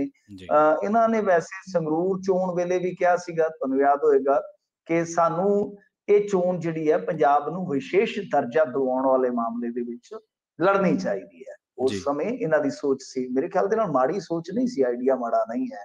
ਫਿਰ ਨਾਲ ਹੁਣ ਇਹਨਾਂ ਨੇ ਕਾਫੀ ਸੁਝਾਅ ਦਿੱਤੇ ਆ ਕਿ ਇੱਕ ਤਾਂ ਇਹ ਕਿ ਅਨੰਦਪੁਰ ਸਾਹਿਬ ਦਾ ਜਿਹੜਾ ਮੂਲ ਮੁੱਦਾ ਹੈ ਉਹ ਆਉਣ ਵਾਲੇ 25 ਸਾਲਾਂ ਵਾਸਤੇ ਮੁੱਖ ਏਜੰਡਾ ਹੋਣਾ ਚਾਹੀਦਾ। ਵੈਸੇ ਬੇਸਿਕਲੀ ਇਹ ਕਾਫੀ ਇਹਨਾਂ ਦੇ ਸੁਝਾਅ ਪਹਿਲਾਂ ਦੇ ਆਏ ਹੋਏ ਆ, ਹੁਣ ਮੁੱਖ ਤੌਰ ਤੇ ਕਹਿ ਲਓ ਕਿ ਡੋਮੇਨ ਚ ਆ ਗਿਆ, ਪਬਲਿਕ ਡੋਮੇਨ ਚ ਆ ਗਿਆ। ਫਿਰ ਇਹਨਾਂ ਨੇ ਨਾਲ ਇਹ ਵੀ ਕਿਹਾ ਕਿ ਜਿਵੇਂ ਦੂਸਰੇ ਸੂਬਿਆਂ ਨੂੰ, ਇਸੇ ਮਤੇ ਦਾ ਹੀ ਹਿੱਸਾ ਮੇਰੇ ਖਿਆਲ ਦੇ ਨਾਲ, ਕਿ ਜਿਵੇਂ ਦੂਸਰੇ ਸੂਬਿਆਂ ਨੂੰ ਵਿਸ਼ੇਸ਼ ਦਰਜੇ ਪ੍ਰਾਪਤ ਨਹੀਂ, ਉਵੇਂ ਹੀ ਇੱਧਰ ਵੀ ਸਾਨੂੰ ਵਧਣਾ ਚਾਹੀਦਾ ਹੈ। ਫਿਰ ਨਾਲ ਕਿਹਾ ਕਿ ਜੋ ਮੁਫਤਖੋਰੀ ਹੈ ਬਈ ਇਹਦੇ ਤੋਂ ਬਚਣ ਦਾ ਸਾਨੂੰ ਕੋਈ ਹੀਲਾ ਕਰਨਾ ਚਾਹੀਦਾ, ਅਦਰਵਾਈਜ਼ ਸਾਡਾ ਬਹੁਤ ਬੁਰਾ ਹਾਲ ਹੋ ਜਾਏਗਾ। ਅੱਛੀ ਗੱਲ ਹੈ, ਇਹ ਵੀ ਸੋਚ ਅੱਛੀ ਹੈ ਉਹਨਾਂ ਦੀ, ਮਾੜੀ ਸੋਚ ਨਹੀਂ ਹੈ। ਤੇ ਨਾਲ ਇਹ ਕਿਹਾ ਕਿ ਸਰਬੱਤ ਦਾ ਭਲਾ ਸਿਧਾਂਤ ਸਾਨੂੰ ਅਪਣਾਉਣਾ ਪਏਗਾ, ਕਿ ਸਾਰੇ ਪੰਜਾਬੀਆਂ ਨੂੰ ਨਾਲ ਲੈ ਕੇ ਚੱਲਣਾ ਪਏਗਾ। ਇਹ ਬੜੀ ਡੂੰਘੀ ਗੱਲ ਹੈ। ਇਹਦੇ ਵਿੱਚ ਕਿਵੇਂ ਹੈ ਕਿ ਦੇਖੋ, ਜਿੱਦਾਂ ਹੁਣ ਸਹਿਜਧਾਰੀ ਵੀ ਆ ਗਏ ਨਾ ਸਿੱਖਾਂ ਚ, ਤਾਂ ਬਈ ਉਹਨਾਂ ਨੂੰ ਵੀ ਨਾਲ ਲਿਆ ਜਾਵੇ ਕਿਸੇ ਤਰੀਕੇ ਨਾਲ, ਕੋਈ ਉਹਨਾਂ ਦਾ ਵਿੰਗ ਬਣਾ ਲਿਆ ਜਾਵੇ। ਫਿਰ ਇਹਨਾਂ ਦਾ ਤਰਕ ਇਹ ਆ ਕਿ ਮਾਝਾ, ਮਾਲਵਾ, ਦੁਆਬਾ 3 ਜ਼ੋਨਾਂ ਚ ਵੰਡ ਦਿਓ, ਤੁਸੀਂ 3 ਕਾਰਜਕਾਰੀ ਪ੍ਰਧਾਨ ਲਾ ਦਿਓ ਜੀ। ਹਰੇਕ ਜ਼ੋਨ ਦਾ ਕਾਰਜਕਾਰੀ ਪ੍ਰਧਾਨ ਜਿਹੜਾ ਵੱਖਰਾ ਹੋਵੇ। ਨਾ ਵੀ ਉਹਨਾਂ ਨੇ ਸੁਝਾਏ ਬਲਵਿੰਦਰ ਸਿੰਘ ਭੂੰਦੜ ਜਿਹੜੇ ਆ ਉਹਨਾਂ ਨੂੰ ਜਨਰਲ ਸੈਕਟਰੀ ਉਹ ਨੇ ਨਾ, ਕਿ ਬਈ ਇਹ ਸਾਰੇ ਜਿਹੜੇ ਪ੍ਰਧਾਨ ਹੋ ਸਕਦੇ ਆ। ਤੇ ਨਾਲ ਇਸ ਤੋਂ ਇਲਾਵਾ ਮੇਰੇ ਖਿਆਲ ਦੇ ਨਾਲ ਔਰਤਾਂ ਤੇ ਰਾਖਵੇਂ ਵਰਗ ਨੂੰ ਵੀ ਨੁਮਾਇੰਦਗੀ ਦੇਣ ਦੀ ਗੱਲ ਕਹੀ ਆ।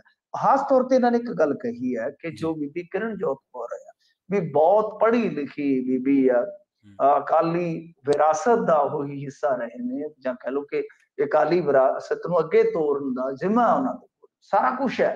ਕਿ ਇਹੋ ਜਿਹੀ ਜਿਹੜੀ ਇਸਤਰੀ ਆਗੂ ਹੈ ਸਾਡੇ ਕੋਲ, ਕਿ ਉਹਨਾਂ ਨੂੰ ਕੋਈ ਵੱਡੀ ਜ਼ਿੰਮੇਵਾਰੀ ਦਿੱਤੀ ਜਾਣੀ ਚਾਹੀਦੀ ਹੈ। ਕਾਫੀ ਗੱਲਾਂ ਕਹੀਆਂ ਨੇ ਬਰਾੜ ਸਾਹਿਬ ਨੇ, ਤੇ ਨਾਲ ਜੇ ਆਪਾਂ ਹੁਣ ਮੁਕਤਸਰ ਨਵੇੜੀਏ ਤਾਂ ਨਾਲ ਕਿਹਾ ਕਿ ਜਿਵੇਂ ਕੁਛ ਸਾਡੇ ਵੱਡੇ ਆਗੂ ਨੇ, ਚਾਹੇ ਉਹ ਰਵਿੰਦਰ ਸਿੰਘ ਜੀ ਹੋਣ, ਸਾਬਕਾ ਸਪੀਕਰ ਢੀਂਡਸਾ ਸਾਹਿਬ ਹੋਣ, ਵੀਰ ਦਵਿੰਦਰ ਸਿੰਘ ਜੀ ਹੋਣ, ਬਲਵੰਤ ਸਿੰਘ ਰਾਮੂਵਾਲੀਆ ਜੀ, Barnala family, Talwandi family, Tohra family, Tohra family ਨਹੀਂ, ਉਹਨੂੰ ਵੈਸੇ ਟੌੜਾ ਵਿਰਾਸਤ ਕਿਹਾ ਜਾਂਦਾ ਹੈ, ਸੁਖਦੇਵ ਸਿੰਘ ਔਰ ਮਰਹੂਮ ਕੈਪਟਨ ਕਮਲਜੀਤ ਸਿੰਘ ਦੀ ਫੈਮਿਲੀ, ਦਿੱਲੀ ਦੇ ਸਰਨਾ ਪਰਿਵਾਰ ਆ ਗਿਆ, ਮਨਜੀਤ ਸਿੰਘ ਜੀ ਕੇ, ਤੇ ਹੋਰ ਬਹੁਤ ਸਾਰੇ ਆਗੂ, ਕਿ ਸਾਰਿਆਂ ਦੇ ਨਾਲ ਹੀ ਏਕਤਾ ਵੱਲ ਵਧਣਾ ਚਾਹੀਦਾ। ਤਾਂ ਸੁਝਾਅ ਤਾਂ ਬਹੁਤ ਵੱਡੇ ਨੇ ਬਰਾੜ ਸਾਹਿਬ ਦੇ।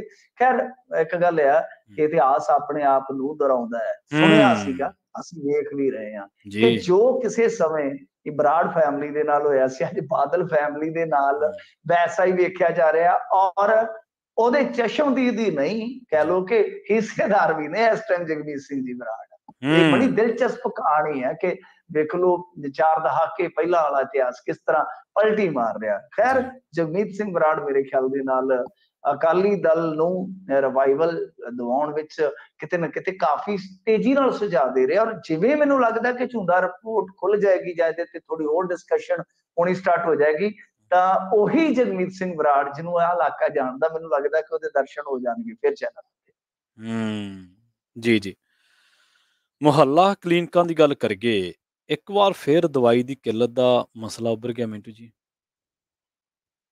ਹਾਂਜੀ ਦੇਖੋ, ਇਹ ਇੱਕ ਵੱਖਰੀ ਵਿਪਤਾ ਹੈ ਇਸ ਟਾਈਮ, ਕਿਉਂਕਿ ਅੱਗੇ ਵੀ 1-2 ਰਿਪੋਰਟ ਆਈਆਂ, ਖਾਸ ਤੌਰ ਤੇ ਬਠਿੰਡੇ ਤੋਂ ਰਿਪੋਰਟ ਆਈ, ਉੱਥੇ ਬਹੁਤ ਵੱਡਾ ਸਰਕਾਰੀ ਹਸਪਤਾਲ ਆ, ਕਿ ਮੁਹੱਲਾ ਕਲੀਨਿਕਾਂ ਤੇ ਚੱਲਦੇ ਆ ਕਿ ਜਿਹੜੇ ਦਵਾਈ ਦੇ ਸਟਾਕ ਸੀਗੇ ਉਹਨਾਂ ਨੂੰ ਇੱਕ ਵਾਰੀ ਹੋਲਡ ਕਰ ਦਿੱਤਾ ਗਿਆ, ਸਪਲਾਈ ਹੋਲਡ ਹੋ ਗਈ ਤੇ ਉਹਦੇ ਨਾਲ ਕਿੱਲਤ ਪੈਦਾ ਹੋ ਗਈ। ਹਾਲਾਂਕਿ ਇਹਨਾਂ ਨੇ ਮਤਲਬ ਕਿ ਇਸ ਗੱਲ ਨੂੰ ਡਿਨਾਈ ਕੀਤਾ, ਇਸ ਗੱਲ ਦਾ ਖੰਡਨ ਕੀਤਾ ਕਿ ਅਜਿਹਾ ਨਹੀਂ ਹੈ। ਪਰ ਬਹੁਤ ਪੁਖਤਾ ਰਿਪੋਰਟ ਸੀਗੀ ਮੀਡੀਆ ਦੀ ਕਿ ਸਾਰਾ ਕੁਛ ਜਿਹੜਾ ਮੁਹੱਲਾ ਕਲੀਨਿਕ ਵਾਸਤੇ ਕੀਤਾ ਜਾ ਰਿਹਾ, ਜਾਂ ਕਹਿ ਲਓ ਕਿ ਜੋੜਿਆ ਜਾ ਰਿਹਾ, ਕਿ ਬਈ ਉਧਰ ਸਾਰਾ ਜ਼ੋਰ ਲਾ ਦੇਣਾ ਆ। ਤਾਂ ਇਸੇ ਤਰ੍ਹਾਂ ਅੱਜ ਸੰਗਰੂਰ ਤੋਂ, ਜਿਹੜਾ ਕਿ ਮੁੱਖ ਮੰਤਰੀ ਦਾ ਗ੍ਰਹਿ ਜ਼ਿਲ੍ਹਾ ਹੈ, ਆਪਣਾ ਜ਼ਿਲ੍ਹਾ ਹੈ, ਉਹਦੇ ਵਿੱਚੋਂ ਮੀਡੀਆ ਖਬਰ ਲੱਗੀ ਹੋਈ ਹੈ। ਬਹੁਤ ਵੱਡੀ ਗੱਲ ਹੈ, ਮੈਂ ਕੋਟ ਕਰ ਦਿੰਦਾ, ਅਜੀਤ ਪੇਜ ਨੰਬਰ 3 ਤੇ ਉਹ ਖਬਰ ਲੱਗੀ ਹੈ ਕਿ ਮੁਹੱਲਾ ਕਲੀਨਿਕਾਂ ਦੀ ਸਟਾਰਟਿੰਗ ਤੋਂ ਪਹਿਲਾਂ ਹਸਪਤਾਲਾਂ 'ਚ ਦਵਾਈਆਂ ਦੀ ਸਪਲਾਈ ਰੁਕੀ ਹੈ। ਤਾਂ ਸੰਗਰੂਰ ਤੋਂ ਇਹ ਖਬਰ ਲੱਗ ਰਹੀ ਹੈ, ਤੁਸੀਂ ਦੇਖੋ ਜੀ, ਧੀਰਜ ਪਿਸ਼ੌਰੀਆ ਜੀ ਦੀ ਰਿਪੋਰਟ ਹੈ ਇਹਦੇ ਤੇ। ਤਾਂ ਦੇਖੋ ਇਹ ਚੀਜ਼ ਜਿਹੜੀ ਹੈ ਕਿ ਆਪਾਂ ਸਭ ਤੋਂ ਪਹਿਲਾਂ ਦੇਖਿਆ ਸੀਗਾ ਕਿ ਪੰਚਾਇਤੀ ਡਿਸਪੈਂਸਰੀਆਂ ਦੇ ਵਿੱਚ ਵੀ ਦਵਾਈਆਂ ਮੁੱਕ ਗਈਆਂ, ਉਹਦੀ ਮੀਡੀਆ ਰਿਪੋਰਟ ਆਈ। ਉਸ ਤੋਂ ਬਾਅਦ ਆ ਜਿਹੜੀ ਦਵਾਈਆਂ ਦੀ ਕਿੱਲਤ ਆ, ਇਹਦੇ ਵਿੱਚ ਹੁਣ ਇਹ ਉਲਝਾ ਪੈਦਾ ਹੋ ਗਿਆ। ਤੇ ਗੱਲ ਇਹ ਆ ਕਿ ਬਈ ਜਦੋਂ ਮੁਹੱਲਾ ਕਲੀਨਿਕਾਂ ਚੱਲਣਗੀਆਂ ਸੋ ਚੱਲਣਗੀਆਂ, ਉਦੋਂ ਪਹਿਲਾਂ ਲੋਕਾਂ ਨੂੰ ਕਿਉਂ ਮਾਰਨਾ ਲਿਆ? ਜੀ ਬਿਲਕੁਲ। ਸਰਕਾਰੀ ਹਸਪਤਾਲਾਂ ਦੇ ਵਿੱਚ ਤੇ ਪਹਿਲਾਂ ਹੀ ਮੰਦਾ ਹਾਲ ਆ। ਜੇ ਉੱਥੇ ਕੋਈ ਮਾੜੀ ਮੋਟੀ ਮਿਲਦੀ ਦਵਾਈ ਜਿਹੜੀ ਆ, ਉਹ ਵੀ ਸਪਲਾਈ ਰੁਕਣ ਕਰਕੇ ਪ੍ਰਭਾਵਿਤ ਹੋ ਗਈ, ਉਹ ਵੀ ਮਿਲਣੀ ਬੰਦ ਹੋ ਗਈ, ਗਰੀਬ ਬੰਦਾ ਕਿੱਧਰ ਜਾਏਗਾ? ਸੋ ਇਸ ਕਰਕੇ ਮੁਹੱਲਾ ਕਲੀਨਿਕ ਚਲਾਓ ਜੋ ਮਰਜ਼ੀ। ਹੁਣ ਜਦੋਂ ਤੁਸੀਂ ਉਹ ਜਿਵੇਂ ਆਖਿਆ ਸੀਗਾ ਨਾ ਮਨਮੋਹਨ ਵਾਰਿਸ ਨੇ, ਨਾ ਰੋਕੀ ਬਾਬਾ ਰੋਕਿਆ ਨਾ ਰੁਕਣਾ ਹੀਰ ਨੇ, ਹੁਣ ਤੁਸੀਂ ਕਿਹੜਾ ਰੁਕਣਾ? ਤੁਹਾਨੂੰ ਲੋਕਾਂ ਨੇ ਜਦੋਂ ਚਾਬੀ ਫੜਾ ਦਿੱਤੀ ਆ, ਹੁਣ ਤੁਸੀਂ ਰੇਸਾਂ ਦੇਣ ਤੋਂ ਕਿਵੇਂ ਰੁਕੋਗੇ ਫੋੜ ਦੀਆਂ? ਹੁਣ ਤੇ ਖਿੱਚ ਖਿੱਚ ਕੇ ਪੂਰੇ ਸ਼ਿਕਾਟ ਪਵਾਓਗੇ ਤਾਂ ਪਵਾਈ ਚਲੋ, ਪਰ ਘੱਟੋ ਘੱਟ ਜਿਹੜੇ ਹਸਪਤਾਲ ਆ ਉਹਨਾਂ ਨੂੰ ਤੇ ਵੇਖੋ ਨਾ ਜਾ ਕੇ। ਤੁਸੀਂ ਤੇ ਮੁਹੱਲਾ ਕਲੀਨਿਕ ਦੇ ਵਿੱਚ ਹੀ ਉਲਝ ਗਏ ਹੋ। 20 ਲੱਖ ਰੁਪਈਆ ਉੱਥੇ ਲਾ ਰਹੇ ਹੋ। ਇਹ ਵੀ ਵੇਖੋ ਕਿ ਜਿੱਥੇ ਕਿਤੇ ਪੈਸੇ ਦੀ ਜ਼ਰੂਰਤ ਹੈ, ਫੰਡ ਦੀ ਜ਼ਰੂਰਤ ਆ, ਜਿੱਥੇ ਕਿਤੇ ਕੋਈ ਸਪਲਾਈ ਲਾਈਨ ਪ੍ਰਭਾਵਿਤ ਹੋਈ ਹੈ, ਉੱਥੇ ਜਾ ਕੇ ਦਰੁਸਤ ਕਰੋ, ਉਹਨਾਂ ਚੀਜ਼ਾਂ ਨੂੰ ਵੀ ਠੀਕ ਕਰੋ ਨਾਲ। ਜੀ ਜੀ ਬਿਲਕੁਲ। ਗੱਲ ਕਰੀਏ ਲਾਰੈਂਸ ਬਿਸ਼ਨੋਈ ਦੀ। ਲਾਰੈਂਸ ਬਿਸ਼ਨੋਈ ਤਾਂ ਉਧਰ ਦੂਜੇ ਪਾਸੇ ਰਿਮਾਂਡ ਚੱਲ ਰਹੇ ਨੇ, ਪਰ ਇੱਧਰ ਖਬਰ ਇੱਕ ਇਹ ਆ ਰਹੀ ਹੈ ਮਿੰਟੂ ਜੀ ਕਿ ਇੰਟੈਲੀਜੈਂਸ ਹੈੱਡਕੁਆਟਰ ਦੇ ਹਮਲੇ ਦੇ ਵਿੱਚ ਵੀ ਪੁਲਿਸ ਨੇ ਲਾਰੈਂਸ ਲਿੰਕ ਦਾ ਦਾਅਵਾ ਕੀਤਾ। ਹਾਂਜੀ ਦੇਖੋ, ਇਹ ਇੰਟੈਲੀਜੈਂਸ ਹੈੱਡਕੁਆਟਰ ਤੇ ਜਿਹੜਾ ਹਮਲਾ ਹੋਇਆ ਸੀ, ਵਾਕਿਆ ਇੱਕ ਤਰ੍ਹਾਂ ਨਾਲ ਕਹਿ ਲਓ ਕਿ ਇੰਟੈਲੀਜੈਂਸੀ ਲਈ ਇਹ ਇੰਟੈਲੀਜੈਂਸੀ ਤੋਂ ਜਾਂਚ ਕਰਵਾਉਣ ਦਾ ਵਿਸ਼ਾ ਹੈ ਕਿ ਤੁਹਾਡੇ ਤੇ ਹਮਲਾ ਹੋ ਜਾਂਦਾ ਹੈ ਤੇ ਤੁਹਾਡਾ ਮੁਲਾਜ਼ਮ ਉਸ ਸਮੇਂ ਪੀਜ਼ਾ ਆਰਡਰ ਕਰਕੇ ਪੀਜ਼ਾ ਰਿਸੀਵ ਕਰ ਰਿਹਾ ਸੀਗਾ। ਖੈਰ ਪੀਜ਼ਾ ਖਾਣ ਦਾ ਵੀ ਆਪਣਾ ਹੀ ਮਜ਼ਾ ਹੈ, ਪਰ ਉੱਤੋਂ ਰਾਕਟ ਲਾਂਚਰ ਆ ਵਜੇ ਤੇ ਫਿਰ ਮਜ਼ਾ ਤਾਂ ਕਿਰਕਰਾ ਹੋਣਾ ਹੀ ਸੀਗਾ। ਖੈਰ ਕਿਰਕਰੀ ਸਭ ਤੋਂ ਜ਼ਿਆਦਾ ਇਸੇ ਗੱਲ ਦੀ ਇੰਟੈਲੀਜੈਂਸੀ ਦੇ ਹੈੱਡਕੁਆਟਰ ਨੂੰ ਨਿਸ਼ਾਨਾ ਬਣਾ ਦਿੱਤਾ ਗਿਆ। ਖੈਰ ਇਹ ਜਿਹੜਾ ਹਮਲਾ ਸੀ ਕੋਈ ਏਡਾ ਵੱਡਾ ਹਮਲਾ ਨਹੀਂ ਸੀਗਾ, ਜੇ RPG ਅਟੈਕ ਕੋਈ ਏਡਾ ਜ਼ਿਆਦਾ ਵੱਡਾ ਨਹੀਂ ਸੀਗਾ। ਜੇ ਕੋਈ ਲਾਂਚਰ ਵਗੈਰਾ ਵੱਡਾ ਹੁੰਦਾ ਤੇ ਜ਼ਬਰਦਸਤ ਨੁਕਸਾਨ ਹੋ ਸਕਦਾ ਸੀਗਾ। ਤਾਂ ਇੰਟੈਲੀਜੈਂਸੀ ਦੀ ਫੇਲੀਅਰ ਤੇ ਇਹਦੇ ਵਿੱਚ ਰਹੀ ਆ। ਹੁਣ ਇਹਨਾਂ ਨੇ ਜਿਹੜੀ ਗੱਲ ਕਹੀ ਆ ਕਿ ਇਹ ਜਿਹੜਾ ਅਟੈਕ ਸੀਗਾ, ਇਹ ਜਿਹੜੇ ਹੁਣ ਦੋ ਫਰਾਰ ਤੁਰੇ ਜਾਂਦੇ ਬੰਦੇ ਆ, ਇੱਕ ਤਾਂ ਹੈਗਾ ਕੋਈ ਯੂਪੀ ਦਾ ਨਾਬਾਲਗ ਤੇ ਦੂਸਰਾ ਹੈਗਾ ਜੇਲ੍ਹ ਦੇ ਵਿੱਚ ਹੀ ਰਿਹਾ ਕੋਈ, ਮਤਲਬ ਕਿ ਕ੍ਰਿਮੀਨਲ ਹੈ, ਸਜ਼ਾ ਯਾਫਤਾ ਹੈ ਸ਼ਾਇਦ। ਤੇ ਇਹਨਾਂ ਨੇ ਲਿੰਕ ਕੀਤਾ ਹੈ ਕਿ ਜਿਹੜਾ ਰਿੰਦਾ ਹੁਣ ਪਾਕਿਸਤਾਨ ਚ ਦੱਸੀਦਾ ਕਿ ਕਿਸੇ ਸਮੇਂ ਉਹ ਇਹ ਜਿਹੜਾ ਹੁਣ ਫਰਾਰ ਚੱਲ ਰਿਹਾ ਅਟੈਕ ਦਾ ਦੋਸ਼ੀ, ਇਹਦੇ ਨਾਲ ਹੀ ਜੇਲ੍ਹ ਚ ਰਿਹਾ ਸੀਗਾ। ਇਹਨਾਂ ਨੇ ਹੀ ਇਹ ਸਾਰੀ ਪਲੈਨਿੰਗ ਕਰਕੇ ਉਹਨੂੰ ਕੰਮ ਸੌਂਪਿਆ ਸੀਗਾ। ਇਹ ਦੱਸਿਆ ਜਾਂਦਾ ਕਿ ਉਹ ਸ਼ਾਇਦ ਜੇਲ੍ਹ ਚੋਂ ਛੁੱਟੀ ਤੇ ਆਇਆ ਸੀਗਾ ਤੇ ਛੁੱਟੀ ਦੇ ਦਰਮਿਆਨ ਹੀ ਉਹਨੇ ਇਹ ਕਾਰਾ ਕਰ ਦਿੱਤਾ। ਤਾਂ ਖੈਰ ਇਹ ਸਾਰਾ ਲਿੰਕ ਜੋੜਿਆ ਗਿਆ ਕਿਉਂਕਿ ਇਹਦੇ ਵਿੱਚ ਦੱਸਿਆ ਗਿਆ ਕਿ ਇਸ ਅਟੈਕ ਚ ਇੱਕ ਗੁਰਗਾ ਜਿਹੜਾ ਉਹ ਲਾਰੈਂਸ ਦਾ ਨਜ਼ਦੀਕੀ ਸੀ। ਵੈਸੇ ਤੁਸੀਂ ਜਾਂ ਕੁਝ ਕਥਿਤ ਇੰਟਰਵਿਊਜ਼ ਦੇਖੀਆਂ ਹੋਣੀਆਂ ਜਿਹਦੇ ਚ ਕੋਈ ਦਾਅਵਾ ਕਰ ਰਿਹਾ ਕਿ ਮੈਂ ਗੋਲਡੀ ਬਰਾੜ ਹੈ, ਤਾਂ ਉਹ ਵੀ ਦਾ ਨਾਮ ਲੈ ਰਿਹਾ ਸੀਗਾ ਕਿ ਅਸੀਂ ਇਹਦਾ ਕੰਮ ਪਹਿਲਾਂ ਹੀ ਚੱਕ ਦੇਣਾ ਸੀ ਸਿੱਧੂ ਮੂਸੇਵਾਲੇ ਦਾ, ਪਰੰਤੂ ਉਦੋਂ ਰਿੰਦਾ ਵਿੱਚ ਪੈ ਗਿਆ। ਗੱਲ ਹੋਈ ਸੀਗੀ ਨਾ, ਤੁਸੀਂ ਸਾਰਿਆਂ ਨੇ ਸੁਣਿਆ ਹੋਣਾ। ਤਾਂ ਕਹਿਣ ਦਾ ਮਤਲਬ ਹੈ ਕਿ ਨਾਂ ਜਿਹੜੇ ਸਾਰੇ ਪਹਿਲਾਂ ਹੀ ਚਰਚਾ ਦੇ ਵਿੱਚ ਸਨ, ਹੁਣ ਇਹਨਾਂ ਨੇ ਲਿੰਕ ਕਰ ਦਿੱਤੇ ਇੱਧਰ। ਦੇਖੋ ਇਹ ਪੁਲਿਸ ਦਾ ਦਾਅਵਾ ਹੈ ਤੇ ਵੈਸੇ ਮੈਂ ਪੁਲਿਸ ਦੇ ਦਾਅਵੇ ਦੀ ਕੋਈ ਪੁਸ਼ਟੀ ਕਰਨ ਦੇ ਕਹ ਲਓ ਕਿ ਇਸ ਟਾਈਮ ਹੋਇਆ ਨਹੀਂਗਾ ਕਿਸੇ ਅਥਾਰਟੀ ਦੇ ਵਿੱਚ ਕਿ ਮੈਂ ਪੁਸ਼ਟੀ ਕਰ ਦੇਵਾਂ ਕਿ ਹਾਂ ਪੁਲਿਸ ਸਹੀ ਕਹਿ ਰਹੀ ਹੈ ਜਾਂ ਪੁਲਿਸ ਗਲਤ ਹੈ। ਕੁਛ ਨਹੀਂ ਕਿਹਾ ਜਾ ਸਕਦਾ, ਉਹਨਾਂ ਦਾ ਦਾਅਵਾ ਆਫੀਸ਼ੀਅਲੀ ਤਾਂ ਅਸੀਂ ਉਹਨੂੰ ਕਹਿ ਰਹੇ ਹਾਂ। ਪਰੰਤੂ ਇੱਕ ਦਾਅਵਾ ਆਪਾਂ ਵੀ ਕੀਤਾ ਸੀਗਾ ਕਿ ਆਉਣ ਵਾਲੇ ਸਮੇਂ 'ਚ ਲਾਰੈਂਸ ਨੂੰ ਇੱਥੋਂ ਛੇਤੀ ਜਾਣ ਨਹੀਂ ਦੇਣਗੇ। ਮੈਨੂੰ ਲੱਗਦਾ ਕਿ ਮਲੋਟ ਵਾਲੇ ਛੱਡਣਗੇ। 4 ਦਿਨ ਦਾ ਰਿਮਾਂਡ ਫੇਰ ਲੈ ਲਿਆ, ਤਕਰੀਬਨ ਇੱਥੇ 7-8 ਦਿਨ ਹੋ ਗਏ ਨੇ। ਤਾਂ ਉਸ ਤੋਂ ਬਾਅਦ ਫੇਰ ਜਿਹੜਾ ਇਸ ਮਾਮਲੇ 'ਚ ਵੀ ਹੋ ਸਕਦਾ ਹੈ ਕਿ ਪੁੱਛਗਿੱਛ ਵਾਲਾ ਪਰਚਾ ਪਾ ਦੇਣ ਕਿ ਇਹਦਾ ਰਿਮਾਂਡ ਸਾਨੂੰ ਚਾਹੀਦਾ ਹੈ। ਜੀ ਜੀ ਜੀ ਜੀ। ਗੱਲ ਕਰੀਏ ਸਿਮਰਤੀ ਇਰਾਨੀ ਤੇ ਸੋਨੀਆ ਗਾਂਧੀ ਦੀ। ਮਿੰਟੂ ਜੀ BJP ਵਾਲਿਆਂ ਦੀ ਇੱਕ ਖਾਸੀਅਤ ਹੈਗੀ ਹੈ, ਇਹ ਕਹਿਣਾ ਪਊਗਾ ਆਪਾਂ ਨੂੰ, ਵੀ ਜਿੰਨੇ ਮਰਜ਼ੀ ਇਹਨਾਂ ਦੇ ਦੋਸ਼ ਲੱਗੀ ਜਾਣ, ਸ਼ੈਲੀ ਇਹਨਾਂ ਦੀ ਹਮਲਾਵਰ ਹੀ ਰਹਿੰਦੀ ਹੈ। ਬੀਬੀ ਬਾਰ ਵਾਲੇ ਮਸਲੇ ਤੇ ਘਿਰੀ ਖੜੀ ਹੈ ਸਿਮਰਤੀ ਇਰਾਨੀ, ਪਰ ਸੋਨੀਆ ਗਾਂਧੀ ਨਾਲ ਚੰਗਾ ਭੇੜ ਹੋਇਆ ਸਦਨ ਦੇ ਵਿੱਚ। ਦੇਖੋ ਸਦਨ ਦੇ ਬਾਹਰ ਹੀ ਹੋ ਗਿਆ ਸੀਗਾ ਇਹਨਾਂ ਦਾ ਭੇੜ। ਦਰਅਸਲ ਕੀ ਹੈ ਕਿ ਇਹ ਕਾਂਗਰਸੀਆਂ ਦੇ ਵੀ ਕੁਝ ਬੰਦੇ ਜਿਹੜੇ ਹੈਗੇ ਨੇ ਲੀਹੋਂ ਲੱਥੇ ਆ। ਇੱਕ ਇਹਨਾਂ ਦਾ ਵਿਰੋਧੀ ਧਿਰ ਦਾ ਆਗੂ ਜਿਹੜਾ ਰਿਹਾ ਅਧੀਰ ਰੰਜਨ ਚੌਧਰੀ, ਉਹਨੇ ਰਾਸ਼ਟਰਪਤੀ ਨੂੰ ਰਾਸ਼ਟਰਪਤਨੀ ਕਹਿ ਦਿੱਤਾ। ਇੱਥੋਂ ਰੌਲਾ ਪੈ ਗਿਆ ਰੌਲਾ ਪੈ ਗਿਆ। ਹੁਣ ਉਹ ਕਹਿੰਦਾ ਕਿ ਮੈਂ ਮਾਫੀ ਰਾਸ਼ਟਰਪਤੀ ਤੋਂ ਤੇ ਮੰਗ ਲੂੰਗਾ, ਪਰ ਇਹਨਾਂ ਪਖੰਡੀਆਂ ਤੋਂ ਨਹੀਂ ਮੰਗਣੀ। ਮਾਫੀ ਮੰਗਣ ਲਈ ਉਹ ਤਿਆਰ ਹੋ ਗਿਆ। ਹੋਇਆ ਕਿ ਇਸੇ ਦਰਮਿਆਨ ਸੋਨੀਆ ਗਾਂਧੀ ਲੰਘੀ ਜਾਣ ਡਈ ਸੀ ਗਲਿਆਰੇ ਚੋਂ ਜੀ। ਤੇ ਕੁਛ ਇਹਨਾਂ ਦੀਆਂ ਭਾਜਪਾ ਦੀਆਂ ਜਿਹੜੀਆਂ ਜਨਾਨੀਆਂ ਨੇ ਸਾਂਸਦ, ਜੀ, ਜੀ। ਉਹਨਾਂ ਨੇ ਘੇਰ ਲਈ हुँ, ਸੋਨੀਆ ਗਾਂਧੀ। हुँ। ਤੁਹਾਨੂੰ ਪਤਾ ਹੀ ਹੈ ਜਿੱਦਾਂ ਥੋੜਾ ਹੁੰਦਾ ਹੀ ਹੈ, ਨੋਕ ਝੋਕ ਵਾਲਾ ਮਸਲਾ ਹੁੰਦਾ ਹੈ हाँ जी। ਕਿ ਹਾਂ ਬਈ ਤੁਸੀਂ ਇਹ ਕੀ ਕਰ ਰਹੇ ਹੋ, ਕਾਹਤੋਂ ਕਹਿ ਰਹੇ ਹੋ, ਤੁਹਾਡਾ ਨੇਤਾ ਏਦਾਂ ਕਹਿ ਰਿਹਾ, ਓਦਾਂ ਕਹਿ ਰਿਹਾ ਹੈ। हुँ, ਤਾਂ ਚਲੋ ਜਦੋਂ ਇਹਨਾਂ ਨੇ ਗੱਲ ਕਹੀ ਤਾਂ ਸੋਨੀਆ ਗਾਂਧੀ ਨੇ ਸ਼ਾਲੀਨਤਾ ਦੇ ਨਾਲ ਜਵਾਬ ਦਿੱਤਾ ਕਿ ਦੇਖੋ ਗੱਲ ਇਹ ਆ ਕਿ ਉਹਨੇ ਮਾਫੀ ਮੰਗ ਲਈ ਆ ਆਪਦੇ ਕੀਤੇ ਲਈ, ਪਰ जी, जी, जी। ਉਧਰੋਂ ਆ ਗਈ ਮਤਲਬ ਕਿ ਸਿਮਰਤੀ ਇਰਾਨੀ ਤੇ ओह! ਬੀਬੀ ਸੋਨੀਆ ਗਾਂਧੀ ਨੇ ਪੁੱਛ ਲਿਆ, हुँ, ਉਹਨੇ ਫਿਰ ਮੇਰਾ ਨਾਂ ਕਦੋਂ ਵਿੱਚ ਤੁਸੀਂ ਕਿਹੜੀ ਸੀ ਆਜੇ, हुँ, ਮੇਰਾ ਇਹਦੇ ਚ ਕੀ ਆ? हुँ, ਤੇ ਸਿਮਰਤੀ ਇਰਾਨੀ ਕੋਲ ਆ ਗਏ, ਉਹਦੇ ਨੇ ਮੈਡਮ ਮੈਂ ਤੁਹਾਡੀ ਮਦਦ ਕਰਦੀ ਆ, हुँ, ਮੈਂ ਦੱਸਦੀ ਆ ਕਿ ਨਾਂ ਕਿਵੇਂ ਲਿਆ, ਮੈਂ ਲਿਆ ਜੇ ਤੁਹਾਡਾ ਨਾਂ, ਕਰ ਲਓ हुँ। ਜਿਹੜਾ ਕੋ ਕਰਨਾ। जी। ਇੱਥੋਂ ਫਿਰ ਸੋਨੀਆ ਜੀ ਵੀ ਭੜਕ ਗਏ ਥੋੜਾ, ਉਹਨਾਂ ਕਿਹਾ ਡੋਂਟ ਟਾਕ ਟੂ ਮੀ।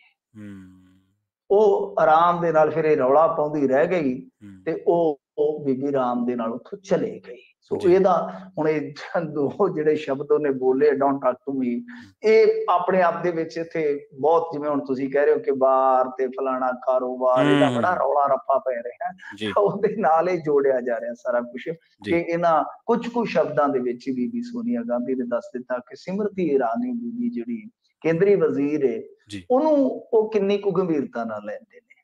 हुँ। जी, जी, जी। ਮਿੰਟੂ ਜੀ ਬਹੁਤ-ਬਹੁਤ ਧੰਨਵਾਦ ਤੁਹਾਡਾ ਇਹਨਾਂ ਖਾਸ ਜਾਣਕਾਰੀਆਂ ਦੇ ਲਈ। ਜੀ, ਸ਼ੁਕਰੀਆ। ਜੀ, ਜੀ। ਸੋ ਪ੍ਰੋਗਰਾਮ ਖਬਰ ਤੇ ਨਜ਼ਰ ਦੇ ਵਿੱਚ ਆਪਣੇ ਨਾਲ ਪਹਿਲੇ ਹਿੱਸੇ ਦੇ ਵਿੱਚ ਜੁੜੇ ਸਨ ਮਿੰਟੂ ਗੁਰਸਰੀਆ ਜੀ। ਹੁਣ ਵੇਲਾ ਹੋ ਚੱਲਿਆ ਇੱਕ ਛੋਟੀ ਜਿਹੀ ਬ੍ਰੇਕ ਦਾ। ਤੁਸੀਂ ਕਿਤੇ ਨਾ ਜਾਓ, ਜੁੜੇ ਰਹੋ ਪੰਜਾਬੀ ਰੇਡੀਓ ਯੂਐਸਏ ਦੇ ਨਾਲ। ਬ੍ਰੇਕ ਤੋਂ ਪਾਰ ਇੱਕ ਹੋਰ ਅਹਿਮ ਖਬਰ ਤੇ ਆਪਾਂ ਚਰਚਾ ਕਰਾਂਗੇ। ਡਿਜੀਟਲ ਇੰਡੀਆ ਦੇ ਨਾਲ ਜੁੜੀ ਇੱਕ ਖਬਰ ਹੈ ਜਿਸ ਦੇ ਵਿੱਚ ਪ੍ਰਾਈਵੇਟ ਸਕੂਲ ਦੇ ਵਿੱਚ 39 ਬੱਚਿਆਂ ਨੂੰ ਇੱਕੋ ਸਿਰੰਜ ਦੇ ਨਾਲ ਟੀਕੇ ਲਗਾਏ ਗਏ ਨੇ। ਮਸਲਾ ਭਾਗਿਆ ਤਫਸੀਲ ਬ੍ਰੇਕ ਤੋਂ ਬਾਅਦ। ਜੁੜੇ ਰਹੋ ਪੰਜਾਬੀ ਰੇਡੀਓ ਯੂਐਸਏ ਦੇ ਨਾਲ।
ਬ੍ਰੇਕ ਤੋਂ ਬਾਅਦ ਇੱਕ ਵਾਰ ਮੁੜ ਤੋਂ ਤੁਹਾਡਾ ਸਾਰਿਆਂ ਦਾ ਸਵਾਗਤ ਹੈ ਪ੍ਰੋਗਰਾਮ ਖਬਰ ਤੇ ਨਜ਼ਰ ਦੇ ਵਿੱਚ। ਮੈਂ ਹਾਂ ਪ੍ਰਵੀਨ ਸ਼ਰਮਾ ਤੇ ਤੁਸੀਂ ਜੁੜੇ ਹੋਏ ਹੋ ਪੰਜਾਬੀ ਰੇਡੀਓ USA ਦੇ ਨਾਲ। ਗੱਲਬਾਤ ਕਰਦੇ ਹਾਂ ਮੱਧ ਪ੍ਰਦੇਸ਼ ਦੀ, ਜਿੱਥੇ ਕੋਵਿਡ ਵੈਕਸੀਨੇਸ਼ਨ ਕੈਂਪ ਲੱਗਿਆ ਸੀ ਤੇ ਇਸੇ ਕੋਵਿਡ ਵੈਕਸੀਨੇਸ਼ਨ ਕੈਂਪ ਦੇ ਦੌਰਾਨ ਪ੍ਰਾਈਵੇਟ ਸਕੂਲ ਦੇ ਵਿੱਚ 40 ਦੇ ਕਰੀਬ 39 ਬੱਚਿਆਂ ਨੂੰ ਇੱਕੋ ਸਿਰੰਜ ਦੇ ਨਾਲ ਟੀਕੇ ਜਿਹੜੇ ਆ ਉਹ ਲਗਾਏ ਗਏ। ਘਟਨਾ ਮੱਧ ਪ੍ਰਦੇਸ਼ ਦੇ ਸਾਗਰ ਸ਼ਹਿਰ ਦੀ ਹੈ। ਨਿੱਜੀ ਸਕੂਲ ਦੇ ਵਿੱਚ ਕਥਿਤ ਤੌਰ ਤੇ 39 ਬੱਚਿਆਂ ਨੂੰ ਇੱਕੋ ਸਿਰੰਜ ਦੇ ਨਾਲ ਟੀਕੇ ਲਗਾ ਦਿੱਤੇ ਗਏ ਤੇ ਕੁਝ ਮਾਪਿਆਂ ਨੇ ਬੱਚਿਆਂ ਦੇ ਮਾਪਿਆਂ ਨੇ ਟੀਕਾ ਲਗਾਉਣ ਦੇ ਲਈ ਉਸੇ ਸਿਰੰਜ ਦੀ ਵਰਤੋਂ ਕਰਦੇ ਹੋਏ ਮੁਲਾਜ਼ਮ ਨੂੰ ਦੇਖਿਆ ਵੀ ਸੀ।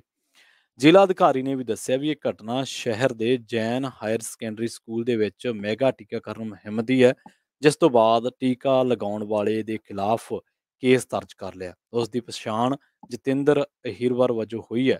ਸਿਹਤ ਅਧਿਕਾਰੀ ਨੇ ਦੱਸਿਆ ਹੈ ਕਿ 15 ਸਾਲ ਅਤੇ ਇਸ ਤੋਂ ਵੱਧ ਉਮਰ ਦੇ 39 ਬੱਚੇ 9ਵੀਂ ਤੋਂ ਲੈ ਕੇ 12ਵੀਂ ਜਮਾਤ ਦੇ ਸਨ। ਮਾਪਿਆਂ ਵੱਲੋਂ ਜਦੋਂ ਰੋਸ ਪ੍ਰਗਟ ਕੀਤਾ ਗਿਆ, ਜਦੋਂ ਮੁਜ਼ਾਹਰਾ ਕੀਤਾ ਗਿਆ ਤੇ ਮੁਲਾਜ਼ਮ ਜਿਹੜਾ ਕਿ ਹੁਣ ਮੁਲਜ਼ਮ ਵੀ ਬਣ ਸਕਦਾ, ਉਹ ਫਰਾਰ ਹੋ ਗਿਆ। ਸੋ ਇਹ ਹੈ ਇੰਡੀਆ। ਬਹੁਤ ਵਾਰੀ ਆਪਾਂ ਦੇਖਿਆ ਕਿ ਸਕੂਲ ਦੇ ਵਿੱਚ ਜਿਹੜੀ ਮਿਡ ਡੇ ਮੀਲ ਮਿਲਦੀ ਆ, ਉਹਦੇ ਵਿੱਚੋਂ ਮਰੇ ਚੂਹੇ ਨਿਕਲੇ।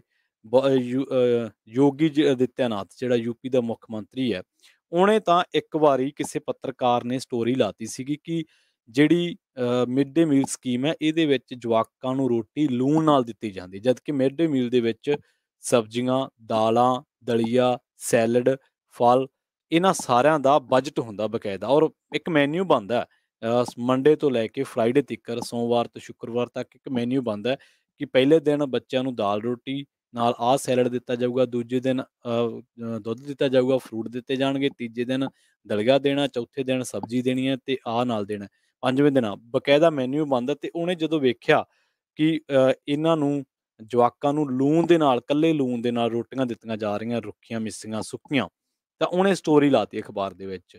ਯੋਗੀ ਆਦਿੱਤਿਆਨਾਥ ਨੇ ਕੀ ਕੀਤਾ, ਉਹਨੇ ਚੱਕ ਕੇ ਉਹਦੇ ਉਸ ਪੱਤਰਕਾਰ ਤੇ ਪਰਚਾ ਹੀ ਪਾਤਾ ਤੇ ਉਹਨੂੰ ਅੰਦਰ ਠੋਕਤਾ। ਇਸੇ ਤਰ੍ਹਾਂ ਇੱਕ ਪੱਤਰਕਾਰ ਨੇ ਲੰਘੇ ਕੁਛ ਮਹੀਨਿਆਂ ਦੀ ਗੱਲ ਹੈ, ਉਹਨੇ ਵੀ ਯੋਗੀ ਆਦਿੱਤਿਆਨਾਥ ਸਰਕਾਰ ਦੀ ਆਲੋਚਨਾ ਕੀਤੀ, ਸ਼ਹਿਰ ਦੇ ਵਿੱਚ ਘੁਟਾਲਾ ਕੱਢ ਕੇ ਲਿਆਂਦਾ। ਉਸ ਘੁਟਾਲੇ ਤੇ ਕੰਮ ਕਰਨ ਦੀ ਬਜਾਏ ਯੋਗੀ ਆਦਿੱਤਿਆਨਾਥ ਨੇ ਉਸ ਪੱਤਰਕਾਰ ਨੂੰ ਅੰਦਰ ਕਰਤਾ। ਇਸੇ ਕਰਕੇ ਭਾਰਤ ਦੇ ਵਿੱਚ ਮੀਡੀਆ ਦੀ ਆਜ਼ਾਦੀ ਦਾ ਰੈਂਕ ਐਵੇਂ ਨਹੀਂ 144ਵਾਂ।